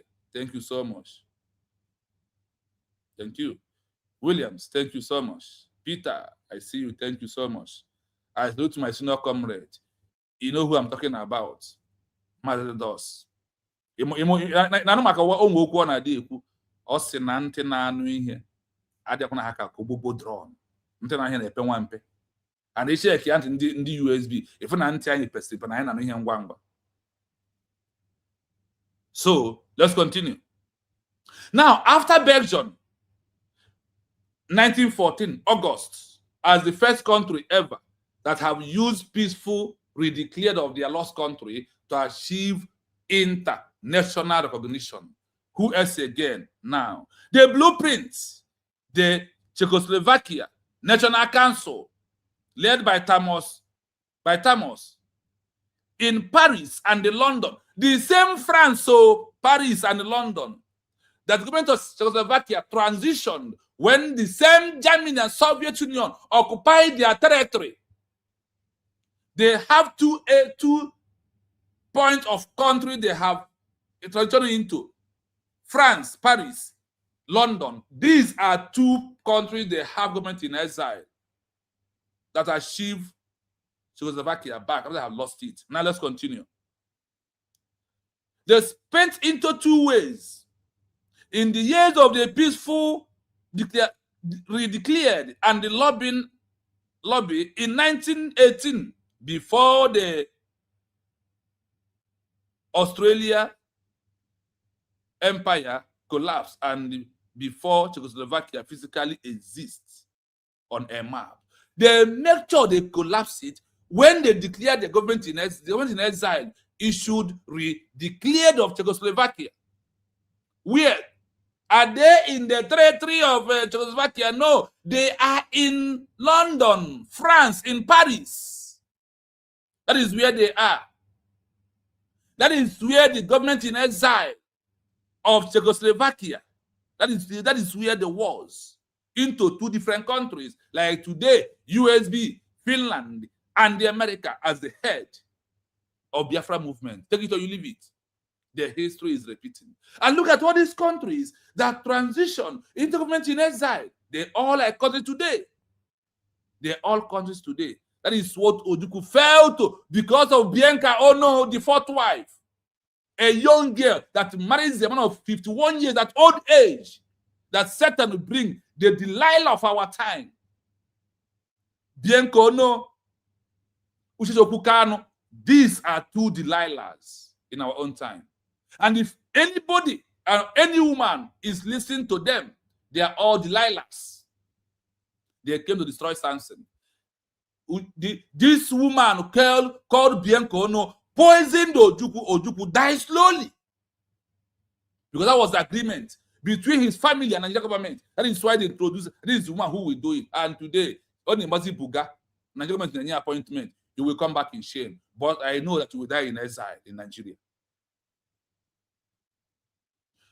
Czechoslovakia lost their physical control of their territory. They remain in exile in London, France, until they achieved the recognition fully. And they come back and take over their country. From the Hungary Empire. Number two era. The golden age of exile recognition. 1939 to 1945. Poland. Transition into government in exile. The exact legal terms and the structural mechanism of government in exile became a full standardized instrument of international law in 1939 and 1940. I hope you're hearing it. This is how countries transition in years. Why the outbreak of the war, the World War II, London became the global hobby for exile stakehold. See, in this world, the people that that people run into, more the large number is in London. They are the one every country run into exile for them to have their own country. But because of the oil, crude oil in Biafra land, the Biafra country, we are there, UK, London, British. We are what you see how you harbored, how you put all these countries together. Kenya, you, Ethiopia, you, Poland, you, Czechoslovakia, you, Eritrea in Africa, you, many of them like that. London is only in Biafra case. You will die in Biafra land, UK. All of you, British people, you will perish in Biafran territory. Because the only thing they refuse to let us to go is because of oil, because of over how many crude oil you are taking from our territory. And that is why you are a country today. But we have come to end you, like President Kano said. Biafra has come to end all the artificial border. All the artificial border that was built by British for them to be making the Biafran people or people of all the Africans. We are the only one to end it up, and they know that is why. But now they knew it, and they refuse for us to understand how we can end it. Simon Ebanjoko, a man who studied it, knows that the only way we can destroy the official border is by forming government in exile and issue a peaceful redeclared of unity of Biafra back. That is the only way, and we have done that. Let us see. We lost the time of Woto. Our people who are waiting for Woto, who are waiting for men of inside the bush, when Algeria lost their own, they did not run Woto. IPOB, is it here that they start protest? I have proved it to you. Namibia protests only 3 years. Transition into government in exile. Algeria, 4 years. Transition into government in exile. 14 years of IPOB with no transition. Shame on all of you, claiming IPOB. Shame all of you, mad people, idiotic people everywhere. I ask any IPOB member, give us one country after they have lost their country, that the only way they got their country back is by protest. Bring one. And I said, I will close YouTube. I will not say a word again. I remain silent. And I will apologize. If not for that, if you are still under IPOB structure, even one mugu, that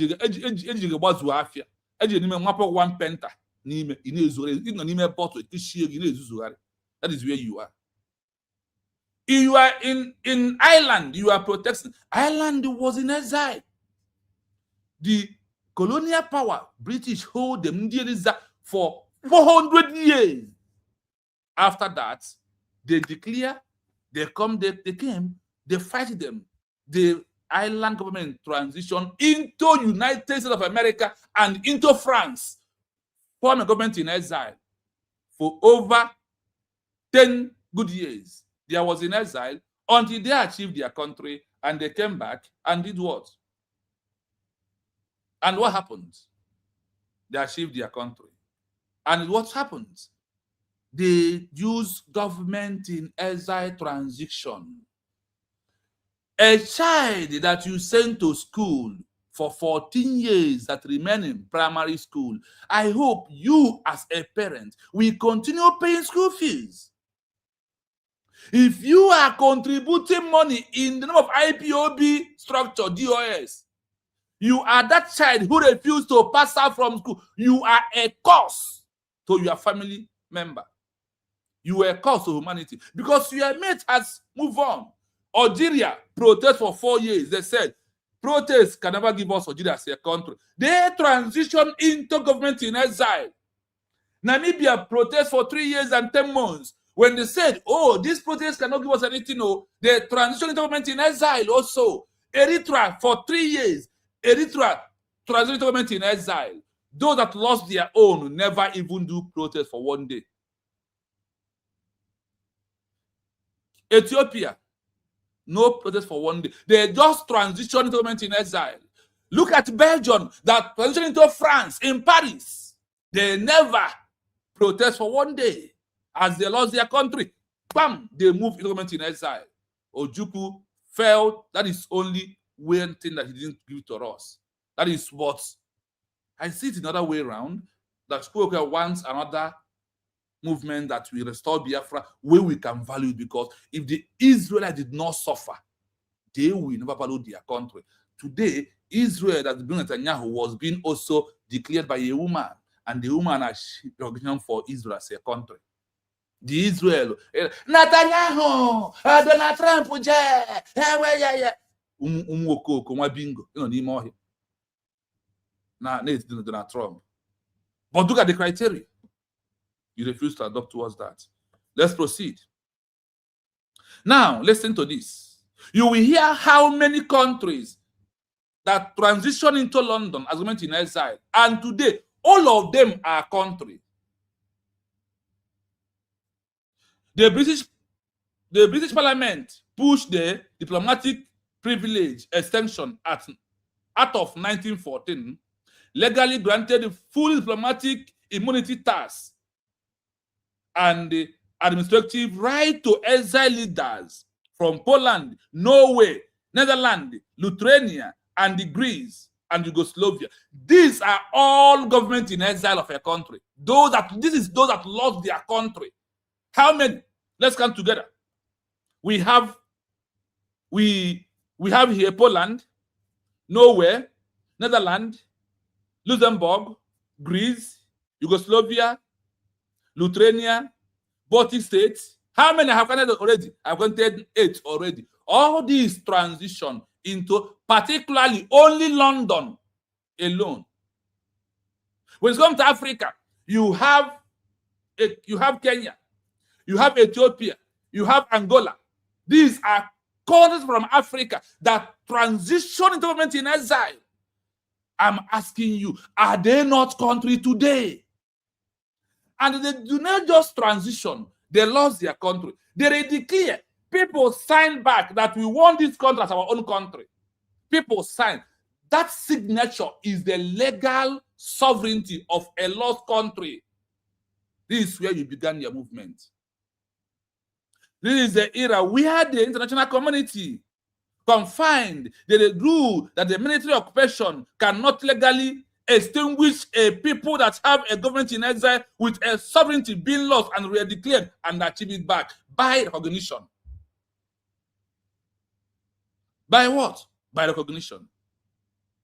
Now, era 3, listen, the post-World War III liberation shift late in 1950 to 1970, where we lost our own war. You want Woto. The time of Woto, we lost it. When the saboteurs are being minimized, not now. For purely peaceful declaration of liberation, movement operate from exile without pre-exit state lineage. International recognition became a highly achieved during the UN back of decolonization era. The pivot of 1958, the example, the professional government of Algeria Republic in exile was declared in exile in Cairo, Egypt, and Tunisia in 1958. They declared their country. Why France still held absolutely heavily military presence in the territory of Namibia, of Algeria. France covered everywhere, like Nigerian government today. And what happened? Let's continue. Despite the lack of fiscal control of the homeland at that time, the GPRA achieved immediately diplomatic recognition from dozens of sovereign states in Asia, Africa, and Eastern Europe, forcing France into the negotiation that ultimately led to Algeria independence, the transition government in exile. This word government in exile, you don't understand what it means. That is why you are doing IPOB, one family. We are doing 1 million members. IPOB, one family. We are doing 1 million members. That is all you are doing. And look at Algeria. Look at Algeria in Africa. Transitioned government in exile by nearby Africa. Egypt. The transition to Egypt. Tunisia. And they issued the declaration of their country. They stay there over 30 years. That is what they said. They stay dozens of decades after they have declared their country. What happened?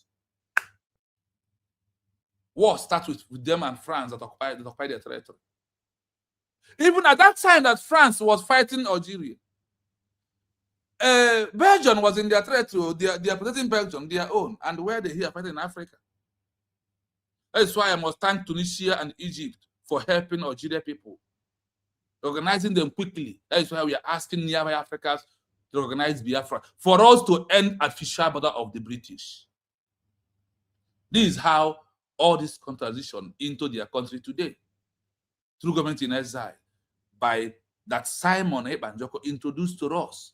And that is how many of all these countries, about 8, 10, 27 countries, got their lost country back through the transition of government-in-exile.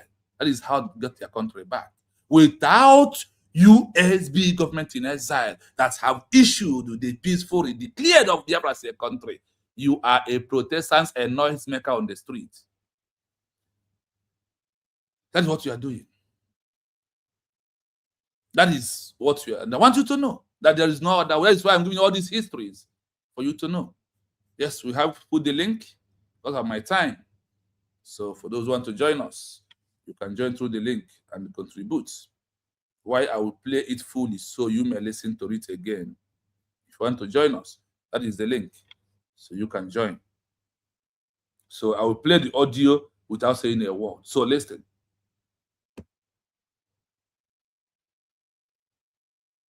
To map out the timeline of when governments in exile, GiEs, and their peaceful redeclarations achieved formal status, we have to look at the evolution of modern international law. While the concept of rulers fleeing to foreign lands is ancient, the actual legal framework of a government in exile achieving formal, recognized diplomatic status emerged out of the crises of the 20th century. 1. The first modern government in exile to achieve international recognition. The very first instance where a government fled its territory due to hostile military occupation, yet maintained its legal sovereignty and widespread international recognition from third-party nations, occurred in 1914 during World War I. The country, Belgium. The year, 1914. The setup. In August 1914, Imperial Germany invaded neutral Belgium. King Albert I and the Belgian government refused to surrender. As German forces occupied nearly the entire country, the Belgian administration evacuated across the border into France. The execution. They established a temporary capital in exile in the French seaside town of Saint-Adresse, near Le Havre. France, Great Britain, and their allies immediately granted the exiled Belgian administration full recognition as the sole de jure, by right of law, government of Belgium. The legal precedent. The Belgian exile set a massive precedent in international law. European courts ruled that because Belgium had not ceased to exist as a state, its exiled administration retained full sovereign immunity, the right to pass laws, and the authority to command its overseas colonies, like the Belgian Congo, from French soil. 2. When did peaceful redeclarations and the global framework start? If we look past occupied states to movements that peacefully declared or redeclared sovereignty from the outside, without historically holding the territory first, the global framework shifted during 2 distinct eras. Era 1. The World War I, decolonization pivot, 1918. The idea that an exiled political council could declare a nation into existence and achieve recognition before physically controlling the territory took off at the end of World War I. The blueprint, the Czechoslovak National Council, led by Thomas Masaryk in Paris and London, spent the war years peacefully lobbying Allied powers. In 1918, before the Austro-Hungarian Empire collapsed and before Czechoslovakia physically existed on a map, the US, UK, and France formally recognized this exiled council as the legitimate de facto government of the upcoming Czechoslovak state. Era 2. The codification and golden age of exile recognition, 1939 to 1945. The exact legal term and structural mechanics of a government in exile became a fully standardized instrument of international law in 1939 and 1940. The catalyst. With the outbreak of World War II, London became the global hub for exiled statehood. The British Parliament passed the Diplomatic Privileges Extension Act of 1941, legally granting full diplomatic immunity, tax exemptions, and administrative rights to exiled leaders from Poland, Norway, the Netherlands, Luxembourg, Greece, and Yugoslavia. This is the era where the international community codified the rule that military occupation cannot legally extinguish a government's sovereignty if friendly nations choose to keep recognizing it. Era 3, the post-World War II liberation shift, late 1950s, 1970s. For purely peaceful declarations or liberation movements operating from exile without a pre-existing state lineage, international recognition became highly achievable during the UN-backed decolonization era. The pivot year, 1958. The example. The Provisional Government of the Algerian Republic, GPRA, was declared in exile in Cairo and Tunis in 1958, while France still held absolute heavy military control over Algeria. Despite lacking physical control of the homeland at the time, the GPRA achieved immediate diplomatic recognition from dozens of sovereign states in Asia, Africa, and Eastern Europe, forcing France into the negotiations that ultimately led to independence. Summary timeline. Milestone. Country/entity. Year. Significance. First recognized GIE, Kingdom of Belgium, in France. 1914.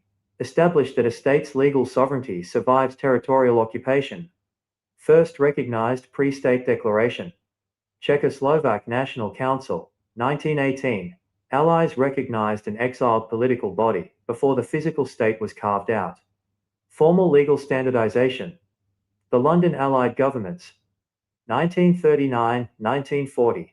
Host states passed specific domestic laws, granting extraterritoriality and state immunity to exiled structures.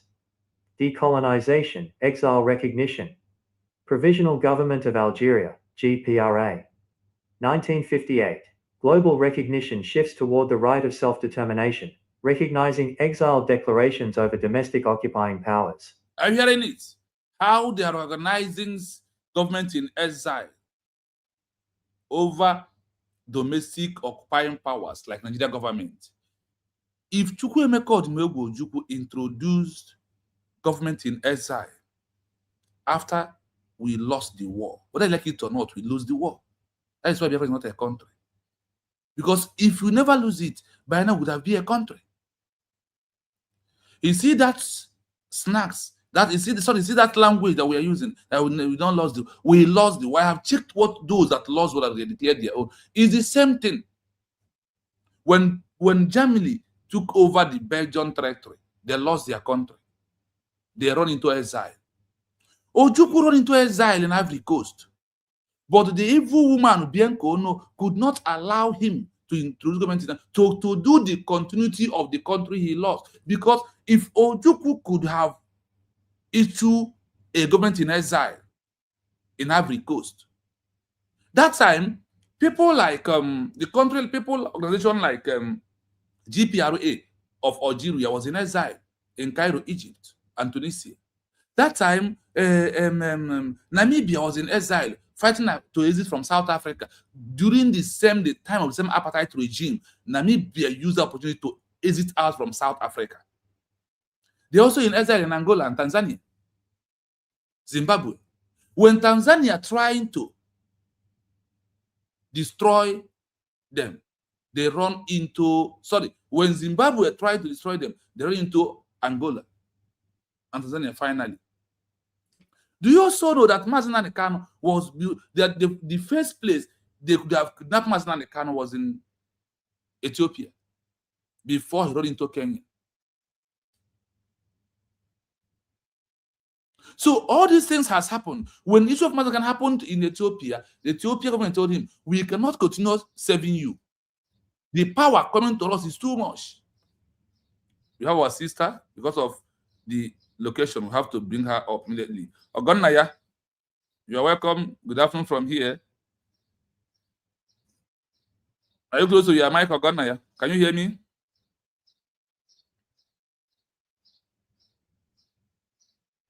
Can you hear me? Okay, anytime you come, please unmute the mic and contribute because of the network and the location where you are calling from. So, a lot of things, only one thing was our problem, honestly. If Ojukwu introduced government in exile, the continuity of the Biafran movement after the war, after when we finally lost it, and Nigeria take control of our land till today, If you said we never lost the country, why is Nigeria in our territory now? We lost it. So the only way we can have achieved Biafra as a country is repeating what others and following the template of others. Our people don't follow template. We follow what we want and how we feel. We follow what we know and what we don't know. Now, when all these countries followed what Belgium followed in 1914, Belgium was the first country ever that this issue of a government in exile helped. When Germany occupied their territory in 1914, they transitioned from Belgium to France, Paris. They settled down there, have the government in, have the continuity of their government in exile of their lost country. There was there until they achieved recognition fully after they have issued a peaceful declaration. In the history of Belgium as a country, the transition in 1914, January, the same 1914, they issue redeclared of their lost country. And over 5 years being in exile in Paris, in France, they achieved recognition. Even when they achieved their first recognition, they did not move. They achieved first one, they did not move. Third one, they did not move. The fourth, the fifth, until they achieved the 10th one, is when they moved to take over their territory that was being occupied. They said, you had it here in the history, that every territory of Belgium was being occupied by the Belgian, by the Germany military, by the German military, with heavily artillery weapons. They used to do what? This is when these people occupy the territory, they transition. When after the war, Nigeria occupying Biafra territory, when Ojukwu transition into Ivory Coast is an exile. When you go able, no Ojukwu jidebube, jab the coast where Gabiri, and when he come back, it was being celebrated. That coming back could have been an avenue of coming back with Biafra back. But the evil, the Delilah, destroyed him. He never allowed him to move on. Anywhere he goes to speak, he will be on the right side of him and he will calm down, don't talk, they will come for you. The man muted. Delilah, the same thing with Ojukwu. All these countries, Belgium transition. Today they are a country. Czechoslovakia transition into London. Today they are a country. Poland transition. Today they are a country. Algeria transition. Namibia transition. Ethiopia transition. Angola transition. Zimbabwe transition in their own time. They all transitions from government in exile. Those that lost it, redeclare it back. Those that did not lost it, just declare new one, like people of Algeria and Namibia. They just declared a new country. They achieve it through the government in exile. So if Ojukwu introduced government in exile for us, remain there, as he's coming back, we celebrated him. It could have been the time that we have achieved our full recognition. He would have come back with the Biafran flag as a full nation. But the evil woman, the Bianca Ono, the evil woman that we are seeing on my background, this evil woman is why Biafra is not a country. This woman.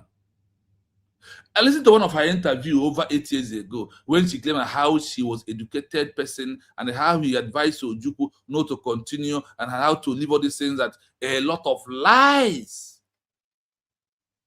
A lot. This evil Bianca Ono, when Ojukwu was shouting, "Let my people go!" Ojukwu could have not even shouted, "Let my people go." He would have come back. If Ojukwu never met this evil woman, Biafra could have been a country today. This evil woman called Bianca Ono, she is the reason why Biafra is never a country. She is the reason why. The evil, the satanic woman, the demonic woman. Whenever it's not one, Or you want to destroy your plan. The man is trying to destroy the man's plan will be very hard. The same with Delilah planned to destroy Samson. But it's back to sender. This woman must surely pay. She will like to cry, but tear will run far from her. Today, Biafra has been redeclared through a woman also. And the woman understands what it takes to have a new nation. And she's working towards that. Ogodna, are you here with us? If you are close because of network of location, you can unmute and Okay, contribute. sir. Can you hear me? Loud and clear. You're welcome. It's been long. Thank you so much. Okay. Deal, sir. Deal. I don't have much to say because I'm in the office. I just want to greet you and greet everyone. And also to encourage you. I'm always in the background, but every time I'll be busy. Maybe either I'm in office or I'll just remain mute on the background. I want to encourage you. Continue Okay. with the good work. What you are teaching is entering. Is entering. We are getting it. Those cobwebs are going out one after the other. Now we are beginning to understand how the events played out. Everything is being clearer now by what you are dishing out to us. So I want to encourage you and encourage everyone. Keep up the good work. God will bless you. Maybe subsequent time I will be less busy. I will not enter freely to talk. I just enter to greet you and greet everyone. It is as past Thank greeting. You have already hit the point on the program. So thank you so much. Thank you so much. Thank you. I so much love as you're opening that evil woman. We are beginning to see what she is made up of and what she was employed to do. But I think we be an Yes. ihe niile ahụ chere dị m onye ọzọ ya nwe ga-eji si iburu ya. So, thank Okay, you. this year, Bria. Oge Thank you. Thank you. oge Yes, ọ thank you so ga-agba much. aka nọ ọ ga-akwa ka anyị nọ mana mgbe ahụ ọdịnala ya tụlee. Thank God n'ọnwa anyị dị ya. So Of course, rock us in ka mma. I listened to one of our interview of over 8 years ago. Saying I mean, said woman, educated Ojukwu how to not to continue. Ya bịa hụ ndị gụrụ akwụkwọ ọ gụrụ akwụkwọ how many years ago ya na-eme ọnụ that woman is such an evil but God will pay her for all her evil. The blood of innocent that is on her head, he will pay for them all. So thank you, sir. God bless you. Continue. Let me go out. Yeah. So, Thank you. Thank you. Thank you for coming. Thank you so much. Thank you. Thank you for that. So when you look at every other countries, I never see any country that lost their country. And the only way they achieve their country back is by protest. It's never happened anywhere in the world. And it's never happened by any name of organization. It's only happened once they transition into government in exile. The exile government, their first work to prove that they understand why they are called government in exile is to issue a peaceful declaration or declare their lost country. Once they declare it back, it's proven that under the law of the United Nations Charter, the continuity of the existing protocol of existing country that was not having fiscal control over their territory. Now, based on that, the signature, remember, as an example, that America, 56 men signed that they want America to be a country. Why 500 is signed that they don't want America to be a country? Look at that, America is a country today. Because of what? Under the international law, the 56 signature is legal. Why 500 is illegal? In a case study where 56 win 500, now think of that. Now, in Biafran case, over 500 people signed on our documents that we, the people of Biafra, with number at line 500, want our country, which the name is under the name United States of Biafra. Under this name, United States of Biafra, is where you have your signature, like people of America. Then they see that the legal signature win the illegal signature. When you look at how every country transitioned, many of them that lost their country, many that want it, and they know that if we are here, they will buy us. Do you also know that if Ojukwu could have just come back from Aburi Accord, when Aburi Accord fell, run the government in exile, and just declare Biafra as a country then?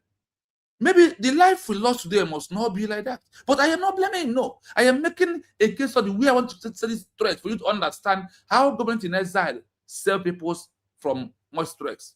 Today, the killing happening in Biafra is lesser than what in the time of Ojukwu, Wazirike, and Mazinandi Kanu. Because of the structure of the government in exile of USB declared, and Simon Ekpanjo, we have lesser because I know what is happening then. I know how the arrest is coming then. Look at today, Biafran is under save. Is on the hands of the homeland right now to protect the last one that remain. When you look at all these countries, transition, IPOB with protest, no transition. And the only transition in this matter is a government in exile transition. There is no other government until you transition into a government in exile. That is when the word said that you have moved out from street to have a special government that the world will talk to. And they look at all these countries, when they never declare or redeclare on the protest, the world has recognized them as a country until they transition and the redeclare or declare their lost country. Now the world will now see them as what? As a government of a country that we need to talk to. They will now say government of a country talk to government of a country. No matter how small that country is, no matter recognition or not recognition, no matter fiscal control or not, because they know that the word exile government means those that lost their fiscal control, that want to be on another person's country to achieve recognition, and they come down and take control of their country, of the fiscal control of their country. This is the areas that we as the Biafran people, if you are shouting IPOB, that is on the BGC, that is on the MASOB, you are the fallback, you need to start asking these questions. You will first call yourself a country. You will first present yourself as a country. How you address yourself is how they address you.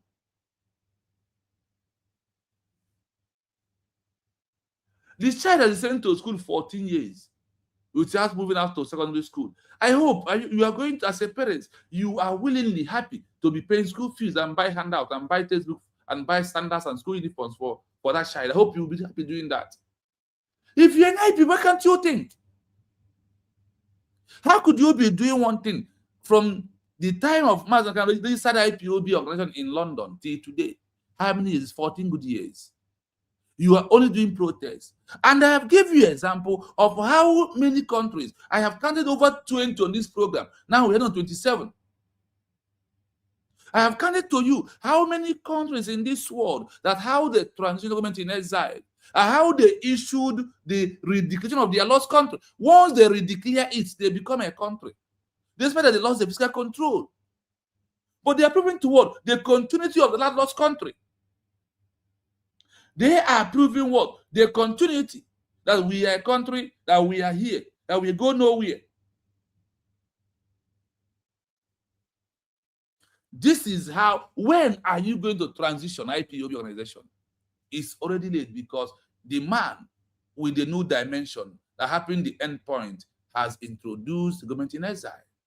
And the government in exile has issued a peaceful redeclared of United States of Biafra as a country. The redeclared has happened. What the people of Namibia, Algeria, Angola, and all of them, Belgium, Poland, Czechoslovakia, all of them has did in the past is where we are right now. And that is how they become a country. You had it here that they remain in exile, lost the fiscal control until they achieved the full recognition. They went back to their country and take over and control their country. When are you going to do your own? Is it coming? We are doing 1 million men march. Namibia do 1 million march for 3 years. It's not give them Namibia as a country transition. Algeria did 1 million men march for 3 years. It does not work. They transition. Those that lost their own never do 1 million march. Belgium did not do 1 million march. The island where you are today, when the lost never do 1 million march. Poland, where you are today, did not do 1 million march. All these countries you are, why can't you ask the history of a country where you are, how they become a country? And the only thing you do is 1 million men march, IPOB, one family. For where? How? For 14 years. And if you are going to see any parliament today without this document of a peacefully declared, proving that your government in exile structure and proving all the structures and the 40 states, the world will not recognize you as a country. They see you as an organization that are asking one Nigeria, please, the world, tell Nigeria to treat us right, that we are human beings. They are abusing us. Tell them to stop. In all the document of IPOB submitting into the every international community, which is true, they never submitted that they want Biafra as a country. Ask them to pull it out. I will pull it by myself if they refuse. Ask them, all the documents they are sending to the world, have they sent documents proving that they want Biafra as a country? They only send about human rights and rights of man and they can.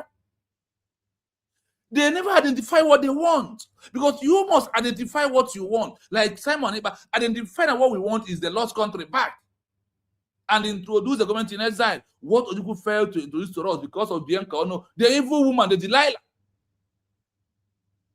could not allow him to introduce the government in exile.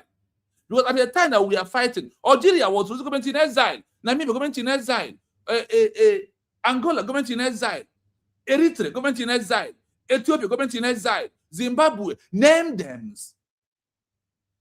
When you go to the other side of the Europe, Poland, Ireland, Netherlands, Lithuania, you had it here.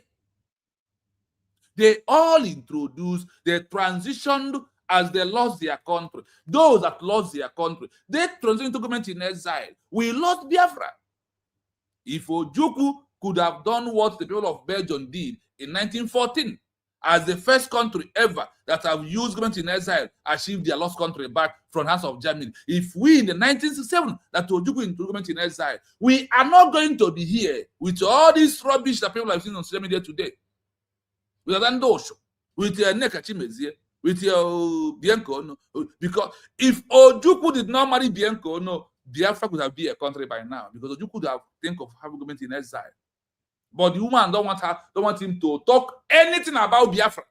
Like the Ojukwu Kanu never want Mazen Kanu to mention Biafra from his mouth. I told one plain, when Mazen come back from prison, you know that first one, the marriage is no longer exist from there. Before Mazen Kanu coming out from prison, Mazen Kanu's one is no longer getting, they're no longer in the same shoe. They have divorced. They just keep it low. Mazen Kanu was based in Kenya and Ethiopia. After his first arrest, they never meet as man and wife. Forget that thing they're telling you. Because the woman said, stop this thing. Bianca Ono was the one engineering Ojukwu from day one. That is why they work hand in hand. These are two Delilahs in our time. But one of them late because we are into end points. There is no other way around. Listen, as I'm closing the program, in case you want to join us, you may use the link there to join. As I play the program of today again without interrupting it. So for you to see that we have formed, that we are not the first people that formed government in exile or into government in exile in the world. It's already been there in Africa. But because of they made us to, we do not value history. We don't research. We only talk how we feel and what we think. And the how we feel, what we think can never give Biafra as a country, whether like it or not. How you think, what you feel, never give Biafra as a country. That is the areas you need to check and understand what we are doing. It's very important at this area we are into for you to know that only government in exile you have is United States of Biafra government in exile. That one that issued peaceful redeclaration of United States of Biafra as a country. That is the only government in exile exists when it's come to Biafra movement. Every other, all this nonsense we are seeing is just a small structure organization that trying to make their money, their ends meet, because the only way they can make their ends meet is through the calling them of Biafra.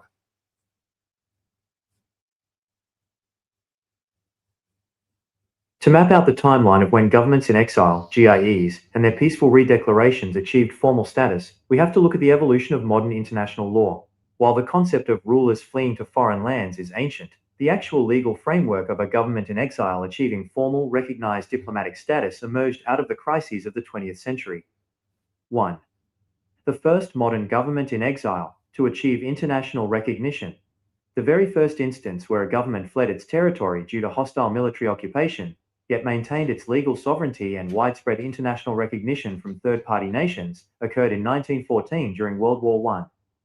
The country, Belgium. The year, 1914. The setup. In August 1914, Imperial Germany invaded neutral Belgium. King Albert I and the Belgian government refused to surrender. As German forces occupied nearly the entire country, the Belgian administration evacuated across the border into France. The execution. They established a temporary capital in exile in the French seaside town of Saint-Adresse, near Le Havre. France, Great Britain, and their allies immediately granted the exiled Belgian administration full recognition as the sole de jure, by right of law, government of Belgium. The legal precedent. The Belgian exile set a massive precedent in international law. European courts ruled that because Belgium had not ceased to exist as a state, its exiled administration retained full sovereign immunity, the right to pass laws, and the authority to command its overseas colonies, like the Belgian Congo, from French soil. 2. When did peaceful redeclarations and the global framework start? If we look past occupied states to movements that peacefully declared or redeclared sovereignty from the outside, without historically holding the territory first, the global framework shifted during two distinct eras. Era 1.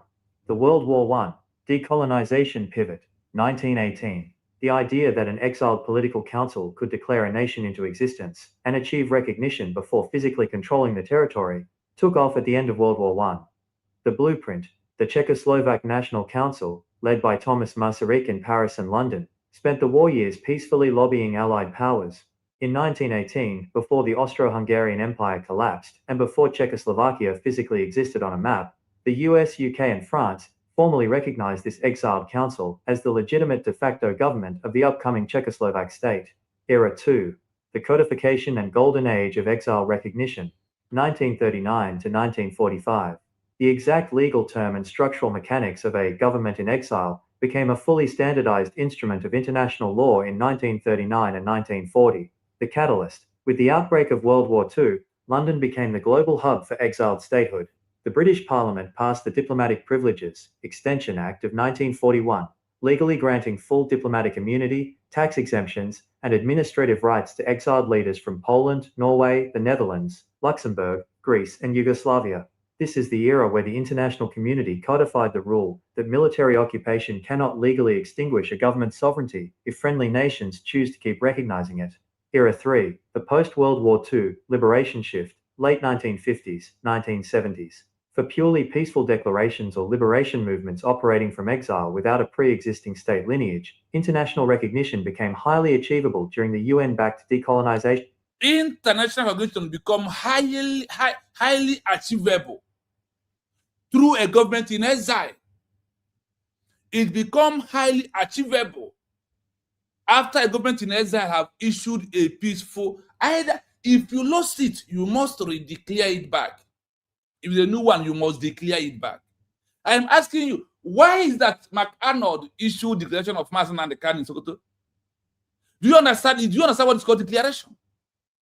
You must prove it to your mouth, and people will gather there. That's what they call declaration of something that is very important to you.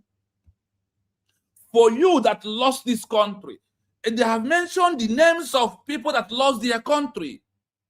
They issued peaceful declaration of their lost country through a only way. It's not by protest, it's not by DOS structure, it's not by IPOB organization, it's through government in exile. Only that way is achievable. I keep on challenging every day. Bring me history of one country in this world that lost their country, or they want a new country, that the way they achieve it is by protest under 1 million men march. If you bring only one country, I said I will apologize to you. One country that after they lost their country, or they want new country, that the only way they achieve it is in the name of organization, is how they achieve it. Bring one. That they're on the street protesting, and the UN announced from today, because you are protesting for 1 million march for 14 years, we have now said, what is the name of the country you want? You now said, the name of the country is Biafra Republic. Oh yeah, we have organized you as a Biafra Republic. Give us one country.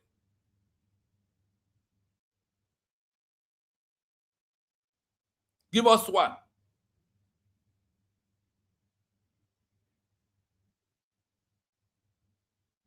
When I will come to the letter, I am just taking my time to put my research down. Then when I got all I needed, then we will go into explanation of that thing very well.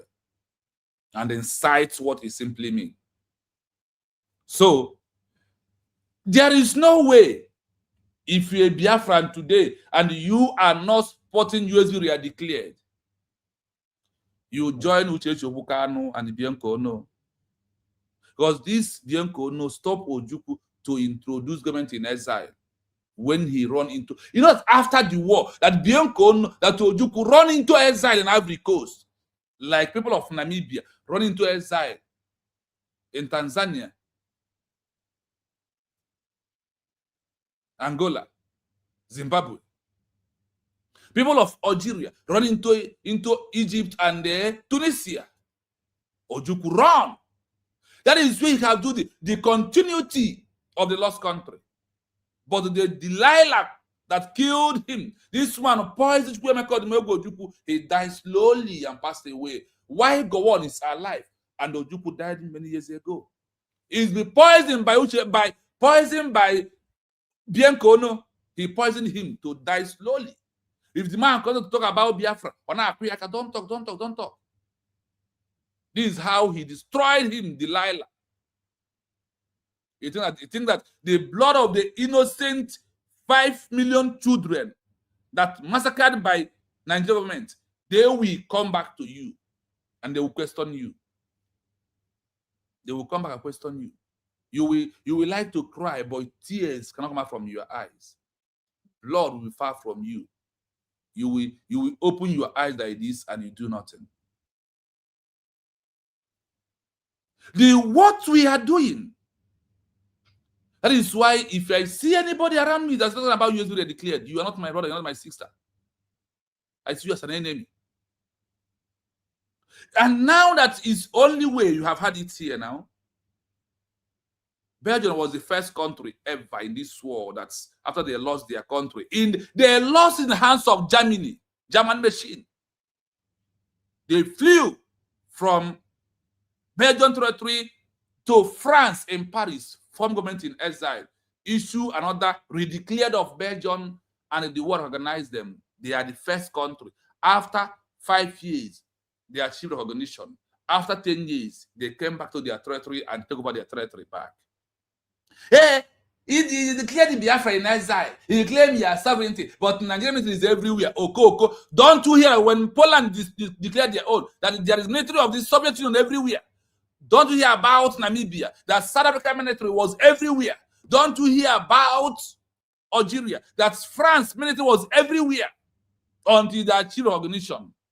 Without a peacefully declared through a government in exile, there will be never recognition of a country. Nobody ever see you as a noisemaker, as a protest group on the streets. Without transition government in exile and issued, either declared or redeclared, you are just making noise. The world has the criteria. The criteria of the world is what we must follow. The time of woto, we knock woto, we lose. Then we have to change. We knock woto through military, through going to war with the government, we lose. Now let us change our step. You refuse. Every day be say boy. Every day be say boy. Every day, IBOB, one family. We are doing 1 million men march in Ireland, in Germany, in United Nations. We are celebrating our hero day. A hero day without government in exile, without issue a peaceful declaration of a lost country. You are just doing a cultural day. That is how those that you are in their country, if you're in UK, that is how they see you.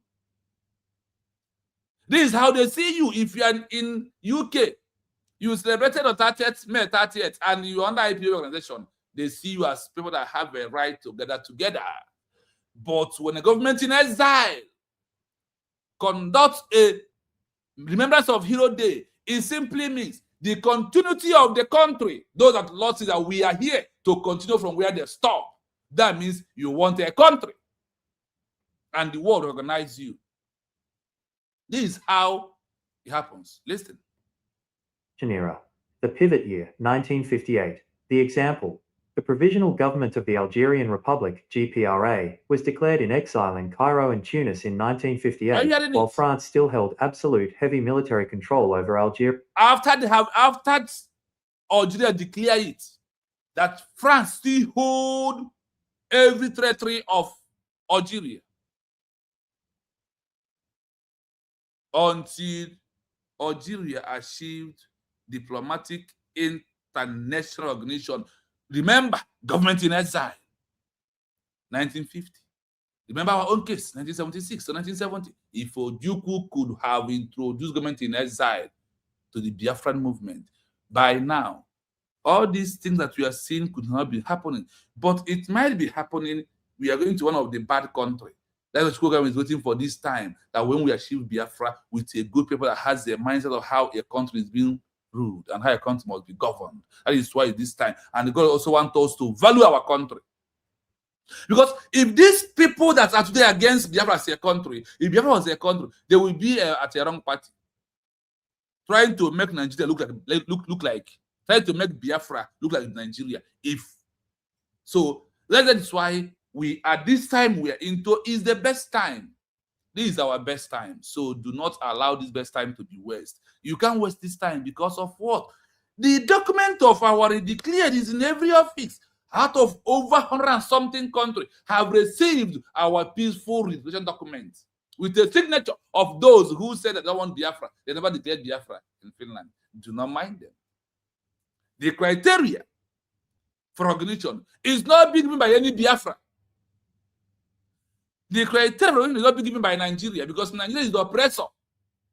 It's being given by the international community. That is why the government of USB focused on the international global community to achieve the recognition first. They said, you must win on the paper before you win on the fiscal control of your territory. Once you win on the paper, the case closed. That is how, that is why Belgium win in the paper first in 1914.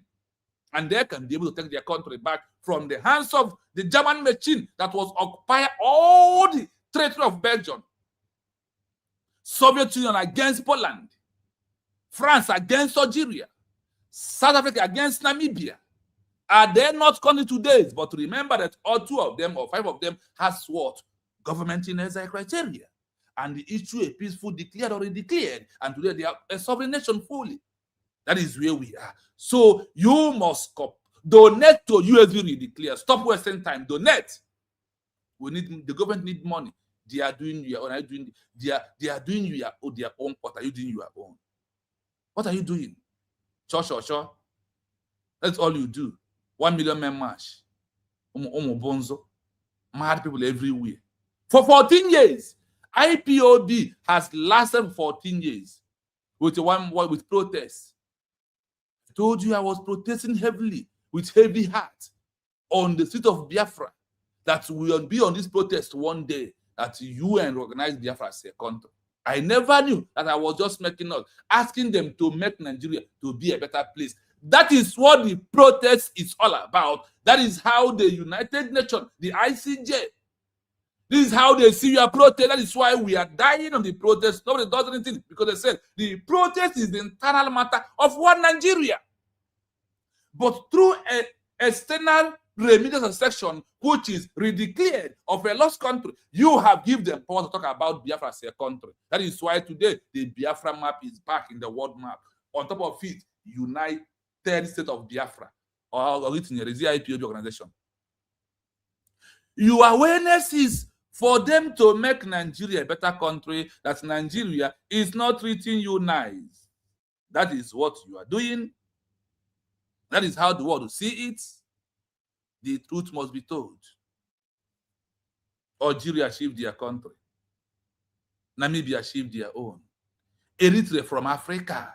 Chai. What of Somaliland? What of South Sudan? No matter how it is, they are a country. You must have from somewhere. And they are moving. And today, the world is making it openly that for us to get recognition, that we must have government in exile. Do we have it? The answer is 100% yes. Despite lacking physical control of the homeland at the time, the GPRA achieved immediate diplomatic recognition from dozens of sovereign states in Asia, Africa, and Eastern Europe, forcing France into the negotiations that ultimately led to Algerian independence. Summary timeline. Milestone. Do you hear that Algeria lost fiscal control of their territory?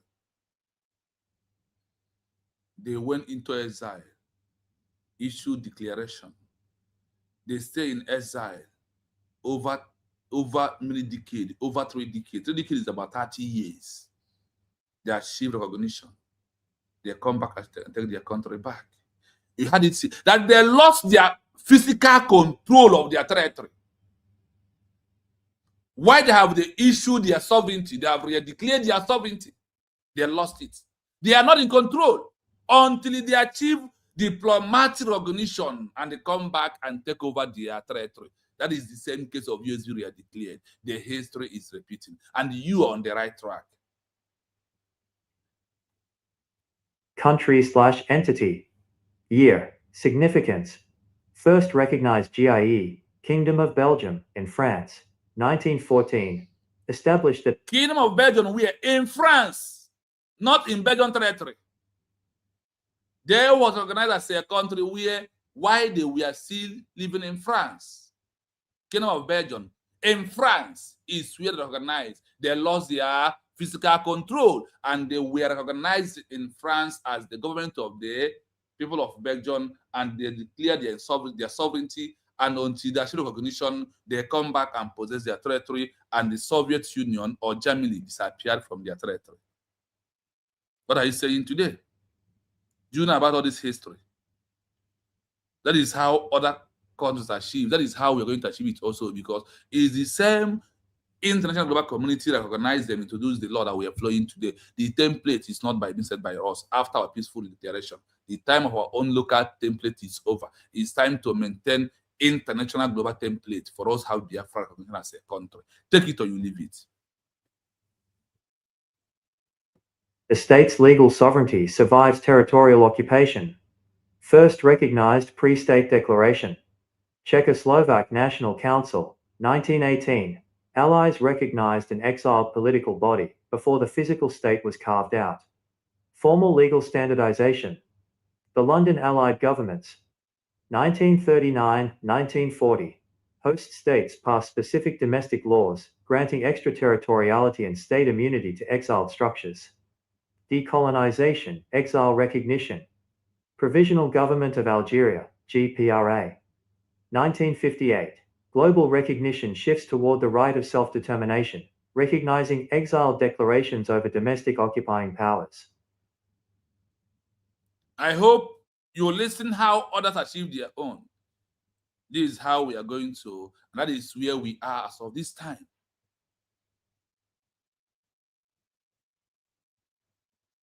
This is where we are. What do you really want again? You are not following. You want us to remain on IPOB, one family, protest, we move. Pure lie. That is why when Mazi Nnamdi Kanu saw the man with the new dimension, that the new dimension will bring end point of protest and give Biafra a country, push through recognition or through declaration, he embraced him and said, come. The same Mazi Nnamdi Kanu said, the time will come. When we form government, IPOB, when are you going to form the government that are on the template of the international global community you are sending documents to? When? When? Madam Good, I see you. Thank you so much. Thank you. Oh no, I see you. Good bad boy, I see you. Thank you so much. Daniel, you're still here. Thank you so much for being here. So I have made it openly again to you.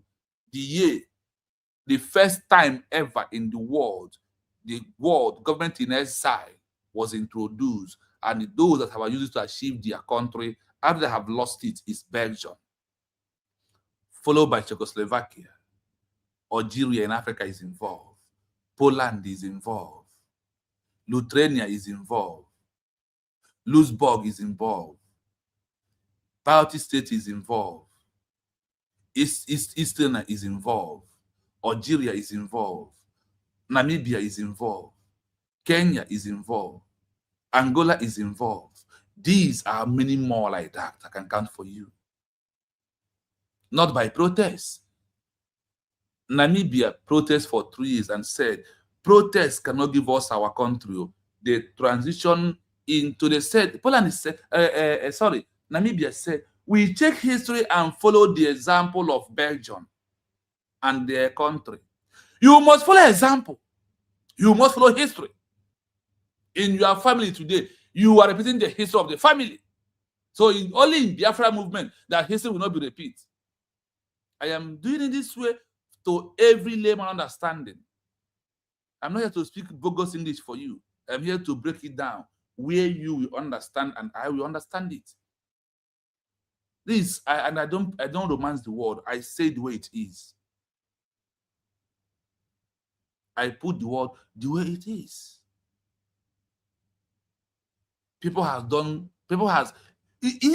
What we are doing is what people has done in the past. It's different n'okwu Igbo na ọ bụrụ na ọkpụ ụzụ amarọ ka esi akpụ ụzụ ya lee gbanya n'ọdụ. Ndị Namibia na-achọ afọ na ama ka esi eme ha eleta ihe ndị Poland mere, leta ihe ndị Belgium mere ka wee si otu ame nke fa today their country. Algeria leta anya ya ka ihe anyị ga-emekwa ka wee bụrụ country na protest ya nwere ebe eji eje ha eme ihe ndị Poland mere, mee ihe ndị Ireland mere. And today their country.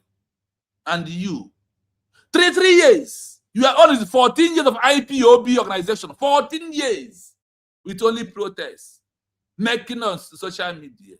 We are doing 1 million men march. We are here IPOB, one family. Did the Algeria GPRA did one family for 14 years.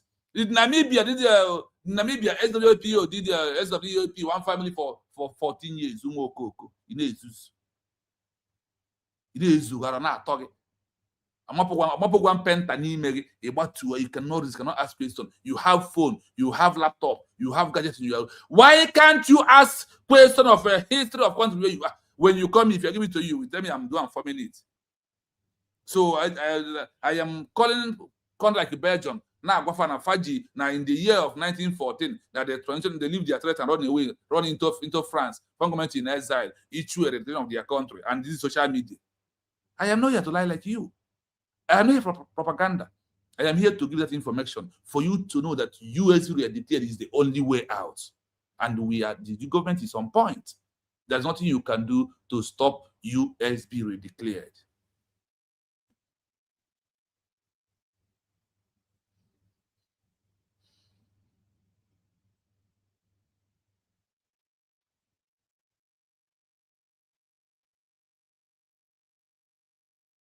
Yes, so as we are rounding up, in case you want to join us, there is a link there. You can click on that link. You can join us. Now, let us listen to this as I'm going to play the audio. How do historical recognition, government in exile, maintain administrative functioning and digital sovereignty, such as issuing identification system without physical control, USB ID card, government in exile, how others did their own? Listen to this. If you never take USB ID card, go and take your card. It's for you and for you to be a citizen of a country, not a member of organization.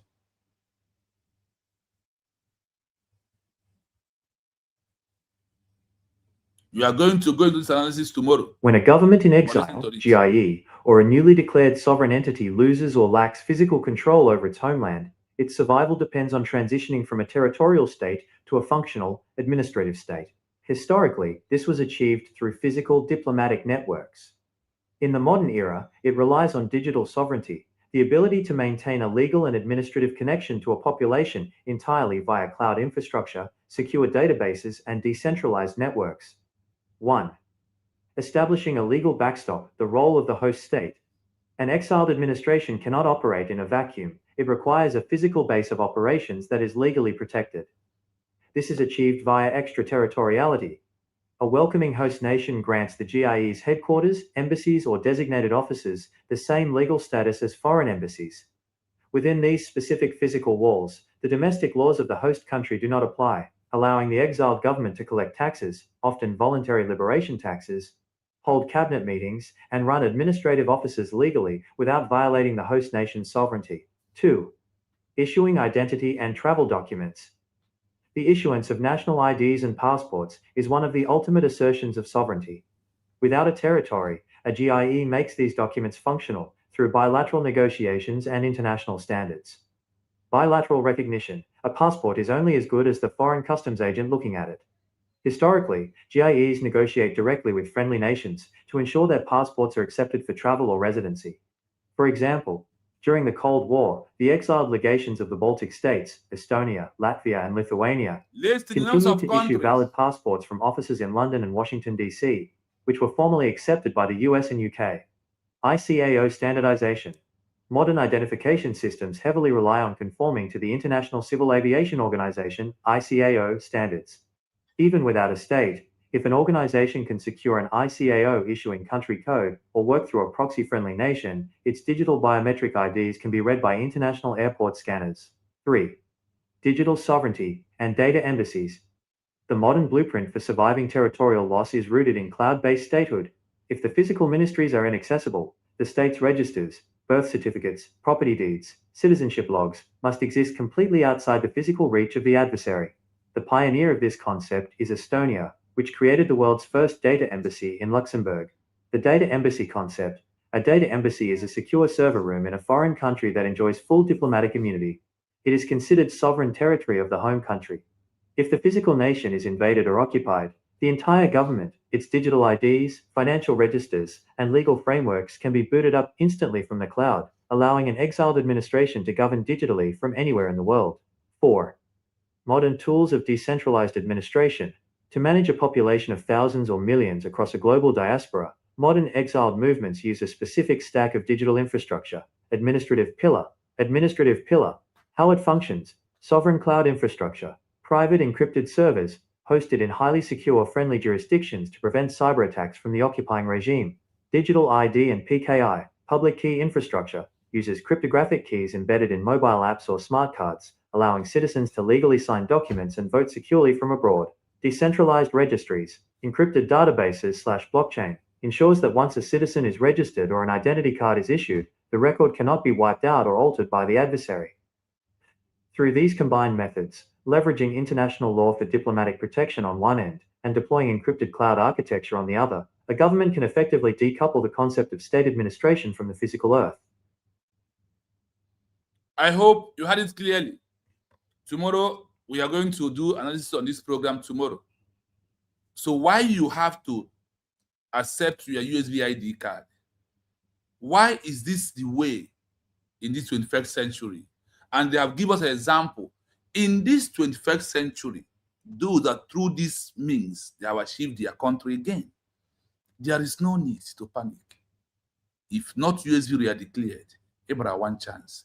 Enwe mgbe a na-agụ na side nke anyị na ọ bụrụ na shi paint ụlọ gị na ọ bụrụkwa na ịgba ha sackcloth paint na ọkwa fake na ọka money paint roll. So if not for USB are declared, you are wasting your time. You are making noise. And your noise will not stop USB that have issued the declared of Biafra as a country to achieve recognition, because 56 against 500 of America. The 500 never wants America to be a country. It's only 56 people sign that America should be a country. America is a country today.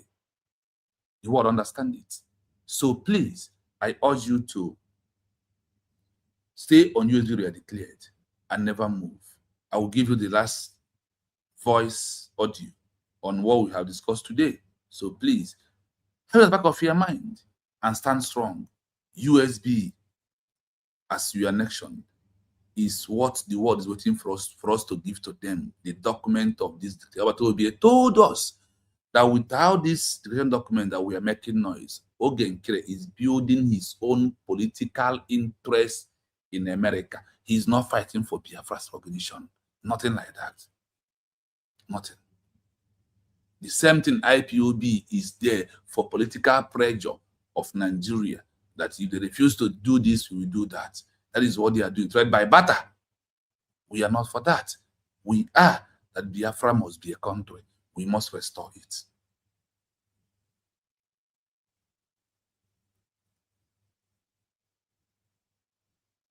To map out the timeline of when governments in exile, GiEs, and their peaceful redeclarations achieved formal status, we have to look at the evolution of modern international law.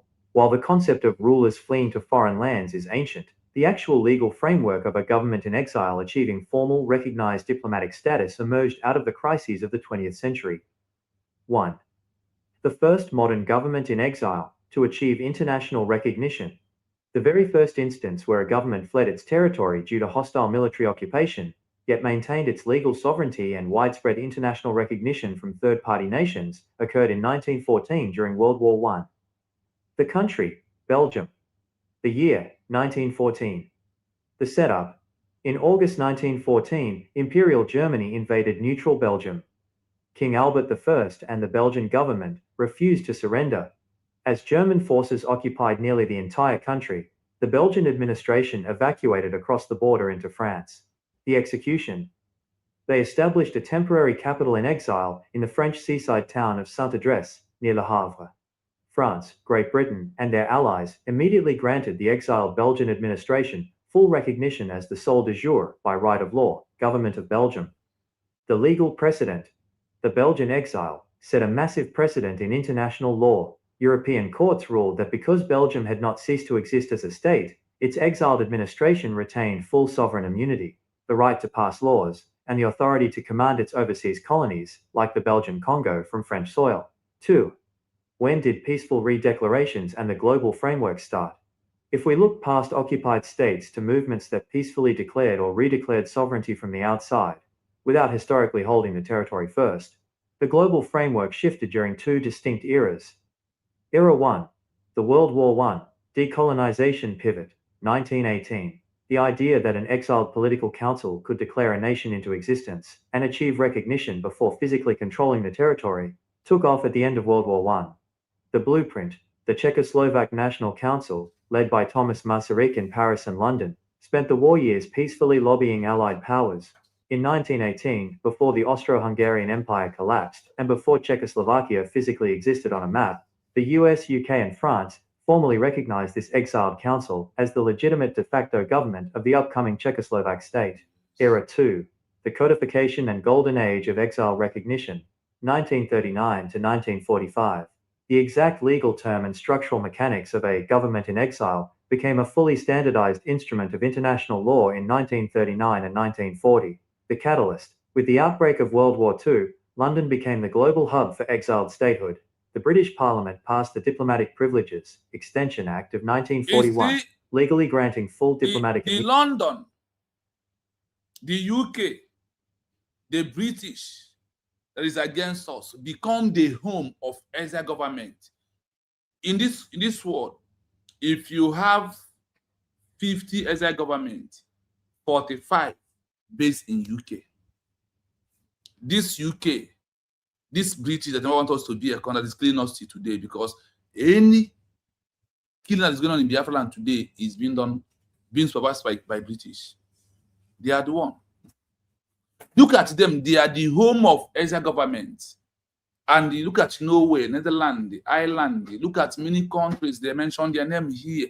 They all have government in exile after their territory was being taken over from them. Look at Belgium. Belgium, when they take over their territory, the people of Belgium transition into France, precisely in Paris, form government in exile, issue declared of their lost country, they stay in exile, they achieve their country back. That is what Ojukwu failed to introduce to us. And Simon Ekpanjoko introduced the thing, that word, that thing that the world is waiting for us to give to them, for us to recognize Biafra as a country, is Simon Ekpanjoko introduced it to us through appointment of Mazi Nnamdi Kanu. That is why my headline is, what Ojukwu failed to introduce after Biafran War is what Mazi Nnamdi Kanu, Simon Ekpa introduced government in exile. This is it. Look at the history of the world. Look at the history of countries that today they are what? They are all countries through a government in exile. 3 p.m. Okay. 3 p.m. on Ojukwu.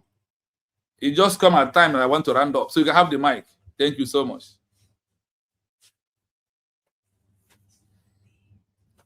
If you are there, you can have the mic.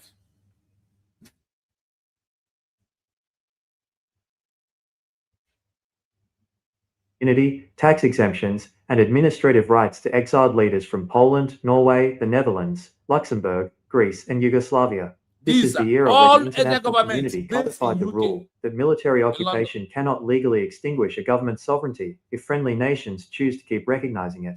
Era 3, the post-World War II liberation shift, late 1950s, 1970s. For purely peaceful declarations or liberation movements operating from exile without a pre-existing state lineage, international recognition became highly achievable during the UN-backed decolonization era.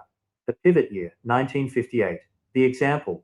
The Provisional Government of the Algerian Republic, GPRA, was declared in exile in Cairo and Tunis in 1958, while France still held absolute heavy military control over Algeria. Despite lacking physical control of the homeland at the time, the GPRA achieved immediate diplomatic. Algeria lacked the control of the physical control of their territory, the people of Biafra. Hey, he declared sovereignty. You are in exile. Hey, Nigeria. Where that thing that you are saying, where can you give example where you got it from? Is what Bianco Ono wants you to be saying.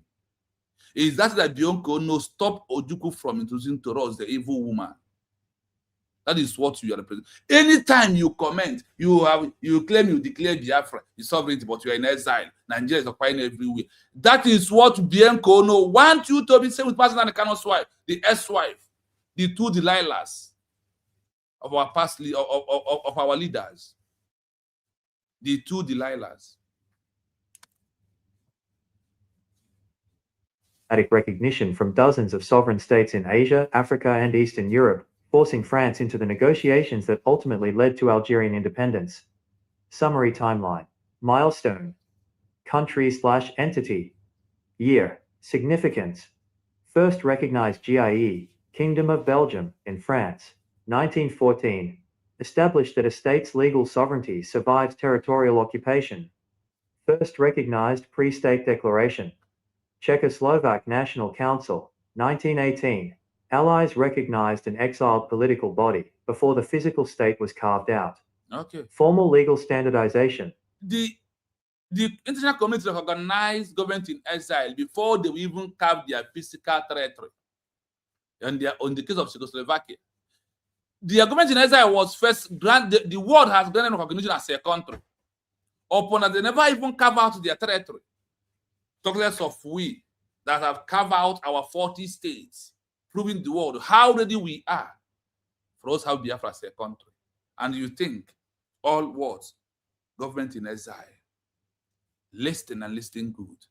Do not be deceived. The time has, if you say that you are being deceived at this 21st century, you deceived yourself. That is my word to you. Trepem, are you there?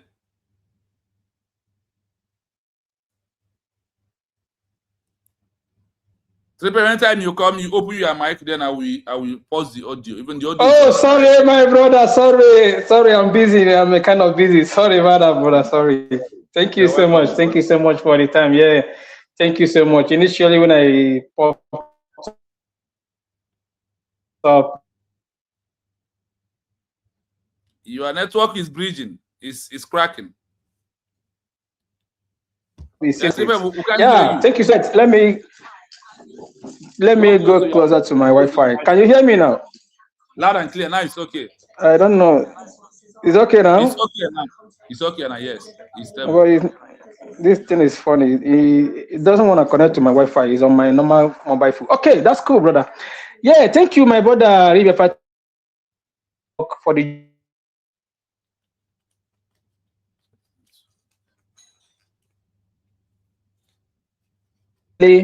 what other countries paid for their citizens to be doing, and even employed other people to assist them in broadcast.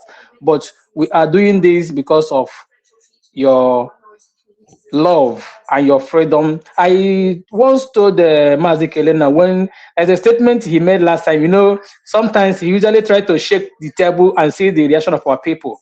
He said as if the way things are going, that he's getting tired of what is happening. I told him, you know, you're not going to get tired, even you, my brother, Ribe Fativi, even Mazikai, even each and every one of us, because nobody called us to come and be doing this. We are doing it because it is our right. We really need our freedom. We know what we are fighting for, and we know what we need. We are not doing it to please anybody. We are doing the right thing to make sure that our right is being protected. This is survival of the fittest. That's why you and I are still here today, preaching on that particular cause. When also so we will never get tired, and we know we are not doing it to please anybody. We are doing the right thing because it is our right to live. That's why we are fighting. We are not fighting it because we are being paid. No. We are doing it because we have traveled far and wide and see how human beings are being treated, how the right to live has been respected. That's why when I hear some people in Nigeria saying you don't want people that America coming, you are trying to, you know, intrude in their sovereignty, you are undermining their rubbish territorial integrity. I laughed. Nigeria have sovereignty. I laughed. Is there anything like sovereignty in Nigeria? The citizen itself doesn't even have any single right to live. Now, look at what is happening. In British, there is a new law that they passed newly. What is he saying? That animals have the right to live. Animal. There is law. The law is there before, but they push it more. They make it more clearer. Animals have the right to live. In Nigeria, human beings don't even have the right to live. Talk more of animal. Look at how they have been buying people left, Left, right, center. Left, right, center, they are buying people, unaliving people. The people in question that claim to be the leaders are busy campaigning for election, conducting primary elections. When people are being held captives, I look the age of my kids, even my age, how they are being slaughtered, even though that senior me, I shed tears. Because I put myself on their shoe. What if it's me that is there? How will I feel? And you still see people jumping from pillar to pole, campaigning for election. Who are you trying to lead? Who are you going to rule? Now, your topic today is top notch. You know, my people at the comment section, not that I disregard you people. I respect and greet each and every one of you. Oh, my brother in the room, that's you. Respect, sir. Thank you for being there, our father. We love you. Now bring it down to what is happening in our own time. You know, when some people talk, when you look at them or hear them talking, the people that you might be grading on a high esteem, when you hear them talk, you nod your head. Goosebumps will feel over your body because they are not talking like a human being. The people that we are looking up to say the right thing, you see, what these things now you are saying, where do you get it from? Can you give us reference on this jargon they are saying? They will not. They will turn it as insult. They see it as an insult.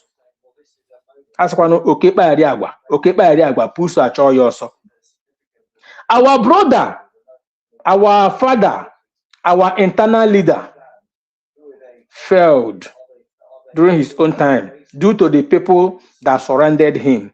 Then after that, they used a Jezebel to cage him.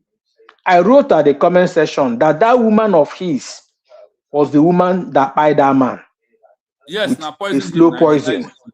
Yes. With a slow poison. The same thing this Aparike is trying to do to Walid Amazinanekano that makes him inject out of the house. Do you know how many times Walid Amazinanekano have eaten mushi under his own kitchen? Do you know? Walid Amazinanekano have story to tell whenever he gained his freedom. And there is nothing that will give him his freedom. Now, USB. Any other people now parade, they are all badadash. Now, our internal leader, after the war, he ran to Ivory Coast. Emanase ona hadema ese nebe ngudredike. Kama ihe aga so ne kwebo su ebe oso acha ya nochi. Man na dike nganga ka na ji agbara nganga ka oke na ji agbara enyi oso. He ran. But the people that surrounded him never advised him well. And I must tell you that it is that evil woman, the audio you played earlier on, he rightly said it. Whenever he wants to say something, the evil woman that he got as a wife keep tapping him. Don't go there, don't go there, don't go there. That is what it means. You see Ojukwu coming back to zoo with that evil woman. Ojukwu contesting in election with that evil woman. And the family because of that woman, yes, that woman becomes a Jofo that is the eye of Nigeria in IPOB. Yes. That is what that woman represented in the life of Ojukwu. Now look at how they rubbished him.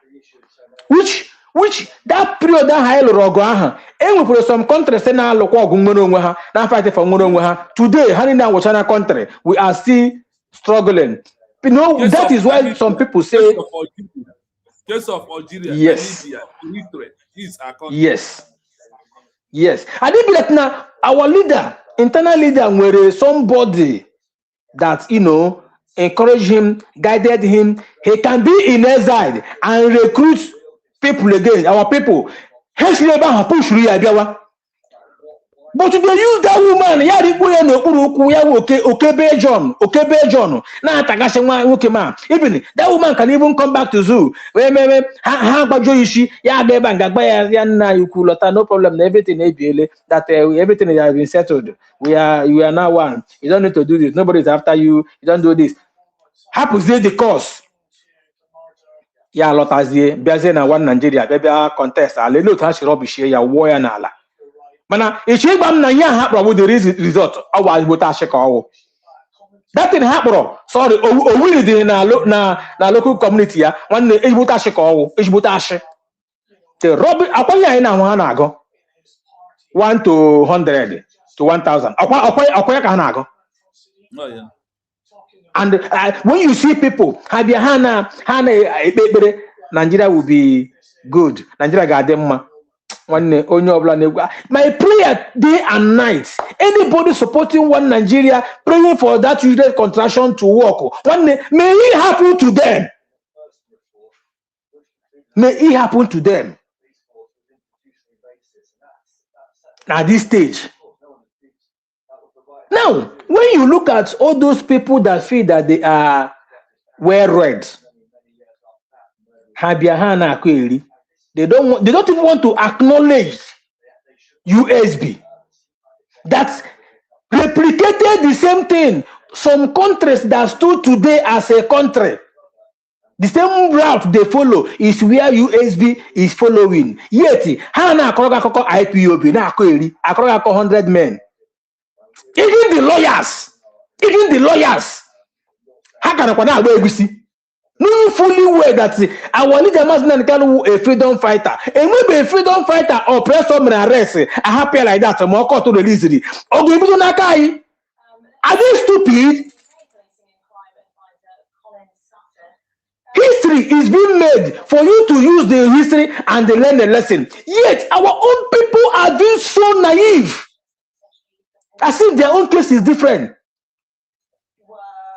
What is happening? What is wrong with our people? We have gotten it. The worst thing that happened to Zoo, God, our PM today, our DPM they are declared like Biafra. The worst thing that happens to them. But they never wanted it to happen. Then you know that you should fall back. You don't need to go. You have to be in a brigade and get recognition. You follow that person. Are you not stupid? Idiotic people. How many years now they are still claiming brigade? Our PM, if brigade was enough for we to get what we want to, why do we metaphors into going for the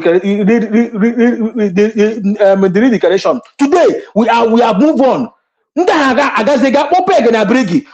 is their motive there? What are they doing there? What are they benefiting there? What's your style of IPOB now? That makes Benjamin Madubonoshi.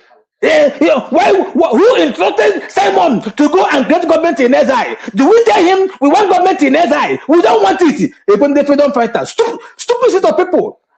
Freedom fighter now the meaning of government in exile. Hey, Ndibo.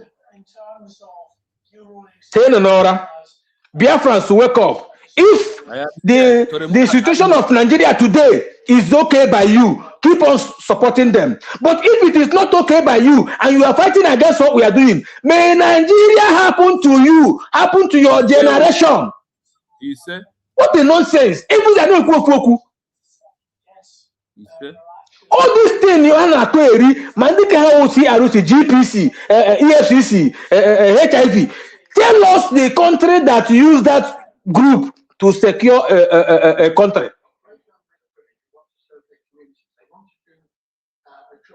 We thank God that we have left them behind. They can only rant and talk rubbish. We don't care. I am a citizen of the United States of Biafra. I have my ID card. I'm even, our passport is even delayed. Our DPM, please, we are begging. May I unveil passports? Because they are asking us about the passport. My ID card. Please, we need the passports. Now you go move as a protest. We need the passport. One day, we need it. Let me come out. IG man Zola. Because when you show passport ID card, they will ask you what about the passport. I can't show that passport and bring Zoo passport. Who's who help? But don't we how can I show no nala? My brother, thank you so much for everything you are doing for us. We Biafrans, we the Genu Biafrans, we love our country. We will die for our country because it is our own. This is our own. We are going home soon. Thank you so much. We are not organization. We are a country. We are not organization. We are a country like Belgium. We are kind of like Ireland when there was in exile. That is who we are right now. Mazi Oluchiwa God, please have the mic. You are welcome to the platform. Thank you so much. Okay, my brother. Good day. Triple M, I greet you. And I will not talk so much, but I want to let people know that this is our own nation that have come. People that will be recognition as fast as people expected. Yeah. People are thinking our recognition of Biafra, it will not take that long. And I know for sure. Yes, because my fear for people is, I have always said this, because when a nation recognizes us, only one or two or three command or three statements, Nigerian government will start leaving our land. That is how it happens. Quite peaceful moving. If you say you are not going, well, you have us to contend with. Not even us. You have the international, because once they organize us now, it has clear to the international community. So you have them. When Namibia was organized, South Africa refused to move. The UN sanctioned South Africa, and the AU sanctioned them. So it's just that one thing we are waiting for. Yeah. So why I'm saying this is, I don't know who will say maybe if he's tired or if he's not tired, because from all the teaching you are giving here, I have never seen any country who declared or was declared the way that gotten it within even 4 years, 5 years, 6 years. No. Why is people not taking an example from Somaliland? Yes. After 34 good years, our people know here just yesterday, November 2024 for yesterday. And they are thinking that after I declare a nation, Nigerian government will start running. No. People need to know how this nation was established. This is just a new India Mahana when OEAS have recognized Biafra, Organization of Emerging African States. We are in their radar. These are like a global watchdog, over new emerging nation. They want to see you after peaceful declaration. They want to see how you act. They want to see your responsibility. They want to know that you are taking care of your people down homeland. They want to know that your home is secured. That is why I am saying this thing to you, that even Finland, who is holding up Batobe, knows the 21st century law, because that our brother that they were released, the guy said something that shocked me. The last day they released him, these people used their mouth, something he did not say. They use it and say to him and release him. They said that now we understand that the money that we're moving from your account to bring then, the money that you are using is for creating a vigilante groups in your place to secure your land against terrorism. The guy was like, when did I say it? He never said such a thing. But this is because these people know that what they did to Obatobi and the rest people they arrested was wrong. So they're trying to cover themselves up. They made up this statement by themselves. And that is the way what is going to be in the case of Obato. They will have Obato, they will apologize to him.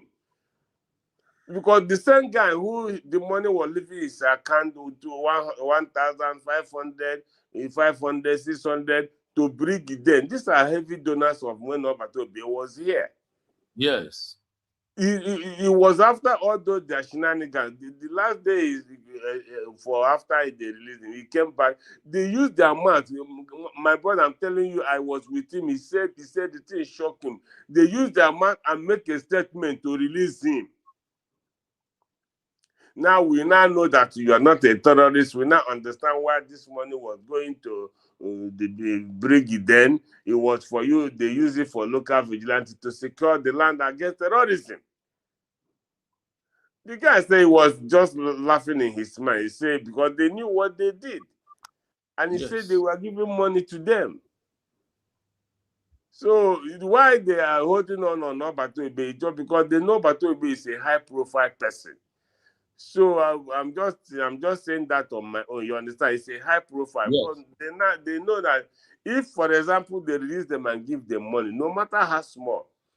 Let me just say, for example, if they gave them like 10,000 euros, I'm just saying, they cannot leave Obato Ebe and give them. Obato Ebe will want close to 50 or 100 million euros because these people, what they did. Remember when this Obato Ebe is a member of the government of Finland. Yes.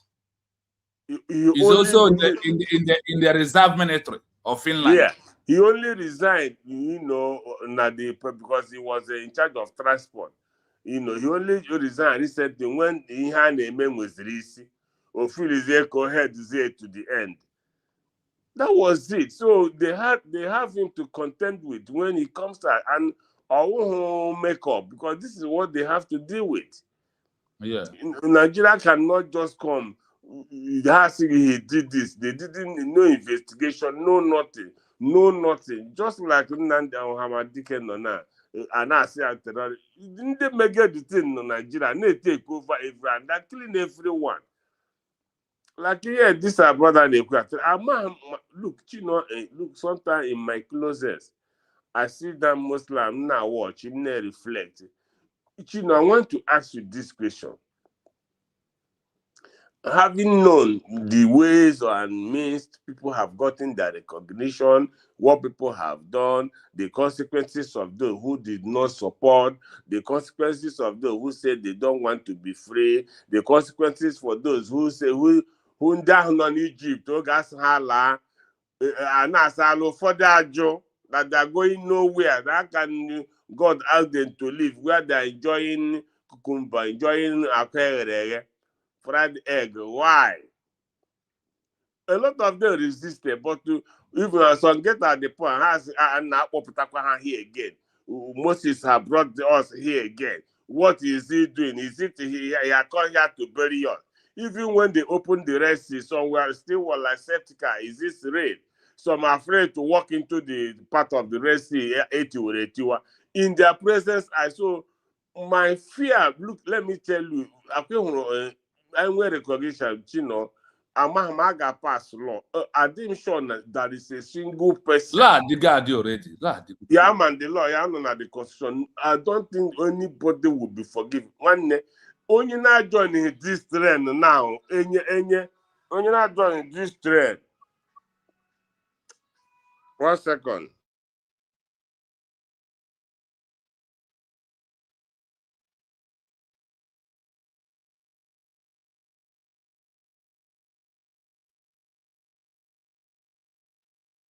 On your journal, this moving trend right now. Go. And this is part of why I always tell this word. I am here to remove you from what? From this had I know you will cry at last. He refreshed your mind to something. The Israelites even refused to leave Egypt. Some of the Israelites, they refused to leave. They want to remain in Egypt and be slaves. That is how you see all these people that today are working under Nigeria. They are like time of the Israelites. They are the one who never want to exit. Yeah. Go on. So, my brother, that is why sometimes, like I said, I sit down here, I begin to think, even with what you are teaching, because I said this time and time without number, because why I always say this, that even people in Holland call you to encourage you. So put that you are English like all of us. We are not born in Europe. So the language, the English you are using is, even that thing that you are playing, the people speaking there is the same normal language they speak. So it's easy for everybody to understand. So sometimes it pains my heart that at this point, that India Buzokumoku independent and have gotten all their independence. Still, our people still think this name Nigeria can win anything to offer to them. In Igbo, my brother, Mama, we hear in their eyes, Oga Buhari, fake Buhari, not that. Able go 3 times in Igbo was excluded. Oge COVID, they gave them they excluded Southeastern region. Na ndị ụmụnne ha na abroad anaghị ejite ego, they excluded them.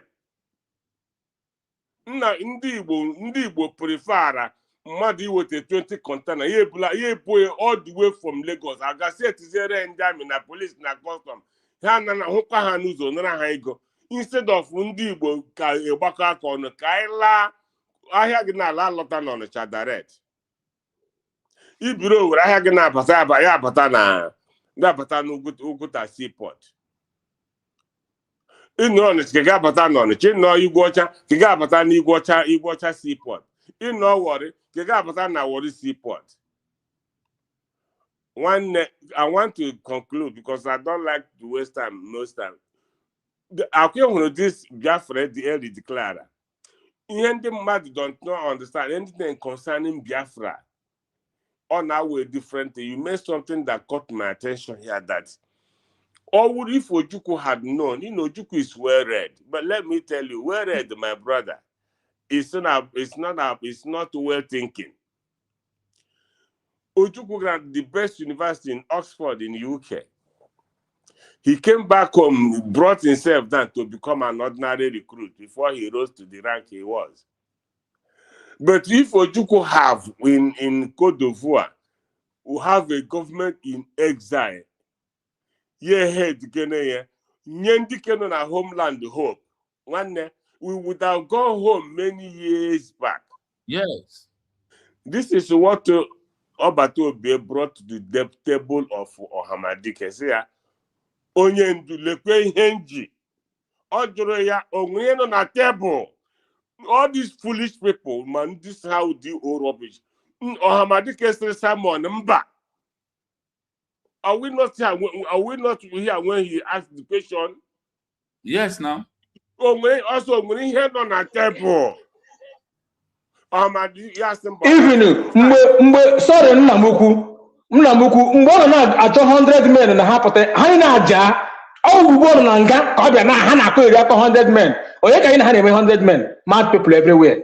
So, yeah, even that 100 men something, I agwara m ọbata obie na the facility that onweghị onye ga-enyekwe ndị ashishi. I asked him, because onye mena gara there was also making mention of 100 men. As the more Batobi say, look, I am not against 100 men because I'm what it is all about. I'm for funding, I'm for reconciliation.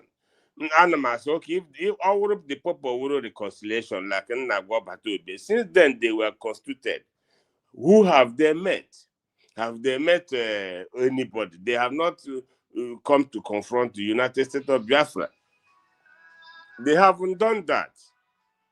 So my fear is, why will our people choose? Why do they choose slavery? Mazi Chino, I am asking you this question. Why do our people choose slavery than freedom? Why?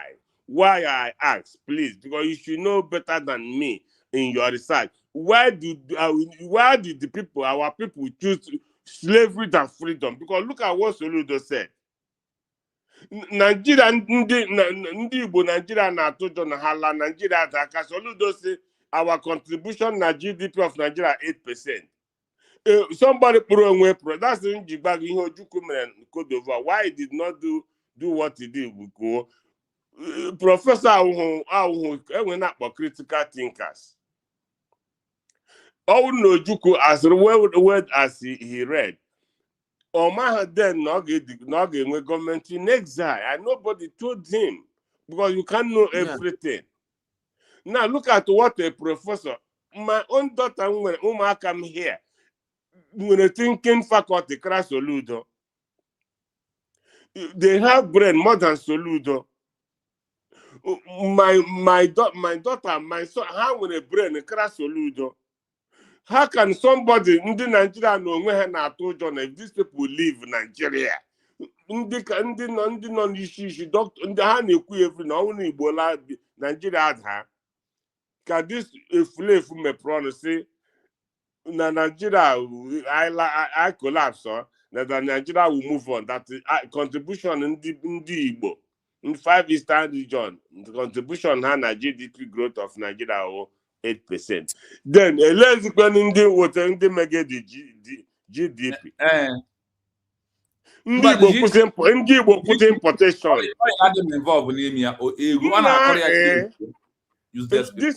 This man, he destroyed na demand engbe basic issue. Any got no ya. I am telling you, because this kind of comment, all what Gama America has now on the pine boom mad. Now what stage? Kidebe this man is be because no the question no are you people not sure no how this man salute that one who put of them makasi this man I'm telling you. No matter hope buru ncha, but when you can na ihe ogbugbo na Anambra State alone, ọ kago ihe hope buru.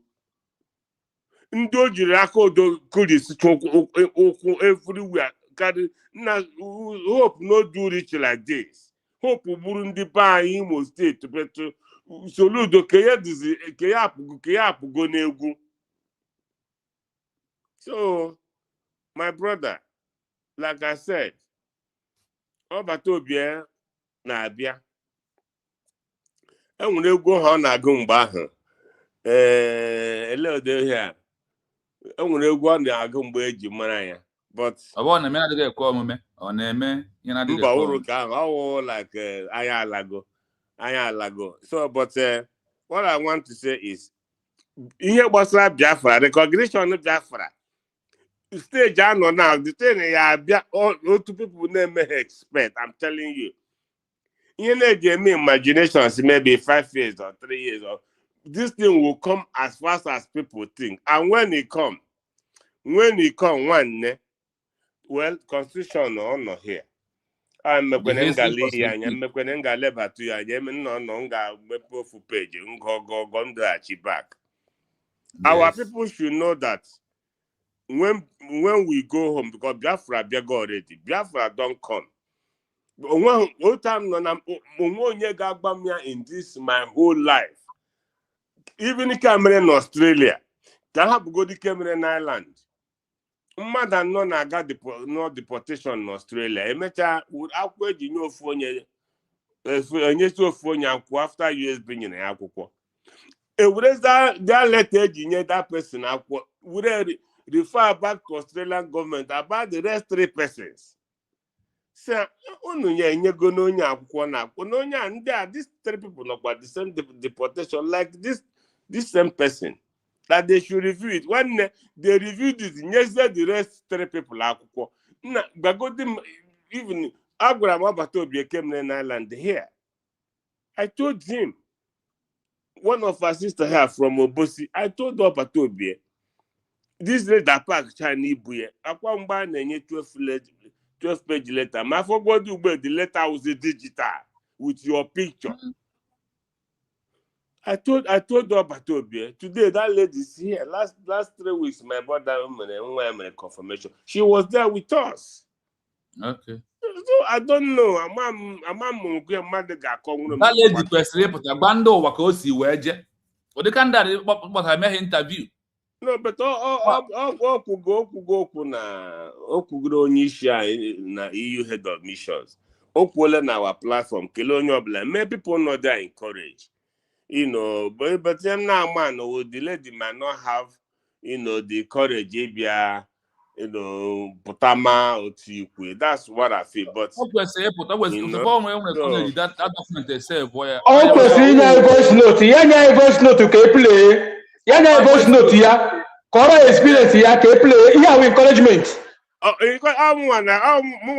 na me they tell you. I come here the not me bring the paper give him. No, we are not disputing you, Namuku. Yeah, I know from the horse's mouth, it will make a wave.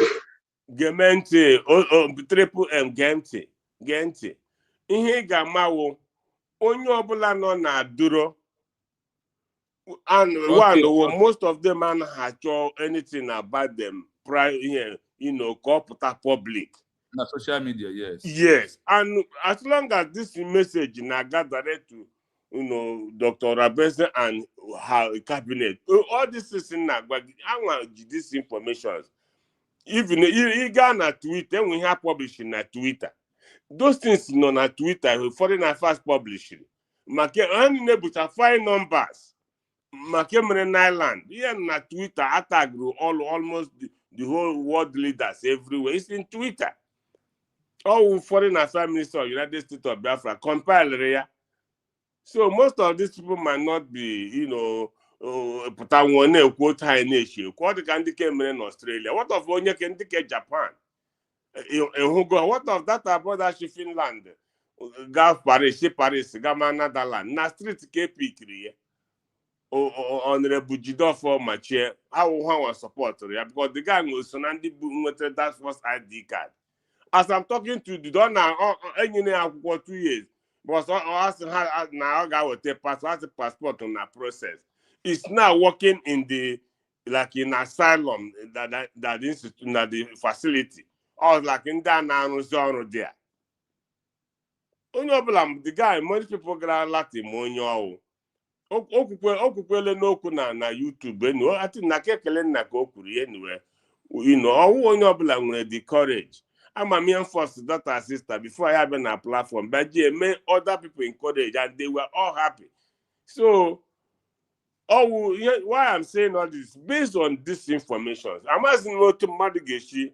What of Kelen? Asim Kelen? Yeah, Mazi Chino. Yeah. That's one of our brother also. Iwujo Hanostra. Dakura kuoko na kekele no to police jide. Ha jidere ọ gara agba moto na tram. After driving a tram, he jide ya Juma ID card. So after na this ID card, that our brother as na ejide gị Nostra, ha na anara gị cash at the spot. So ji ka ask ọ ga bank wete ego. So ha so okay, ọ na-aga ịga just a stone throw ya nyizi ha ID card ka ha jiri ewere Biafra na ID card nye ha. Before na-agacha bata, ha nwa jiza ka nye transfer na ID card authentic. But before be ha tinye ego n'ọkụ. I think okwu na kekele nna. Either na kekele nọ na ke na Exodus. You know, Iwu John. So look, this testimony is Kemre na Barcelona nko. One of our brother, he was going to do argument within the RPOB. Police consider this smart policeman. Yeah, made mistake. Would be a friend ID card? Yeah. So how would they come on? Since I'm talking, as I'm not buying here, knock on that. Oh, mecha puta. Hey, would you see any here? Ojukwu Biafra. So when people are talking about recognition. Chino, I want to ask you, recognition you are teaching us every day, is it not paper recognition? It's paper recognition and it's not... where paper recognition. Actually, everywhere. So Mbage recognize it. On the ground. Yes. Mbage recognize it will not take time because already your document is making wave all over the world. So that's what I have to say. Thank you so much. Thank you so much. Thank you for that one. Then let's give to Mommy Ojukwu. She's here with us. Please. Mommy, have the mic. Oh, good morning. Good evening from You here. know, Ojukwu, welcome back from Finland. Triple M, yes. Yeah, I was listening. I think you were at the Galena yesterday. I was listening when you were talking about your visit before I got into something different. So I didn't get the full gist of your journey over there. But we're happy that you went to see him. You know, um, I hope his spirit is strong. Um, because they're praising him for justice. And also, um, he came to save the life of his people. The same thing Jesus Christ did, came to save us, according to what the Bible told us. And what did we do? We crucified him. And after he died and went back to heaven, according to the Bible, now we are calling on him. Now we'll know the importance of him. But when he was with us, we did not know how important, So this is a human being. But we thank God. We all know that he's a good man and he wants best for his people. So, like we all said, myself, I am like, I don't know if people are, anybody is as happy as I am, knowing that the freedom, that the recognition is right at hand. Each time I get up in the morning, I'm listening, like I will just jump into Dr. Rebeza's handle to see, what she got. Because my head, my brain, my everything is telling me that, it's not going to be that long. Um, so our own is not going to be different. Other people have passed that journey and they are where they are today. I've said this before. When you are getting into relationship work or getting into marriage, always, always, there are important things to check. What is your ideology? Does your partner have the same ideology? Is the partner willing to have, even if the partner does not, but is he willing to bend to have the same ideology, especially if it's a very positive one? Religion, language. These are very, very important for a long lasting relationship. Sometimes with civilization, we overlook those things. But when you go back to history, you will notice that most time, even from Samson, so when two partners don't have the same ideology and they cannot come together at all, like they are on parallel lines for that on that issue, on that ideology. That's a serious issue right there. The same thing when you come to religion. It's the same thing. Sometimes because we are madly in love or things like that, Man will say, okay, I'll follow a woman to your church. I don't mind. But at the long run, you see, that things start to cause problem in a home. What happened to Samson is not different from what happened to a South Africa man, you know, and it's not different from what happened. What's that his name? The man from South Africa with the wife, Nelson Mandela. Nelson Mandela. It's not different from what happened to Ojukwu. It's not different from what happened to, um, or what is happening to Mazen Namdekalo. But if you watch some of the politicians that you have, you will see that their wife are willing to stand with them. You know, they might be silent, but maybe behind they're supporting their husband, or they're quiet about it. You know, so that's what we're going through. That's what we're going through. You know, but I'm happy that the recognition of this country, United States of Biafra, is not in the hand of Ojukwu anymore. It's not in the hand of Namdekalo anymore. You know, it's in the hand of Biafra people, those who really sincerely have that zeal, have the people at heart and what they're going through. And we thank God for that.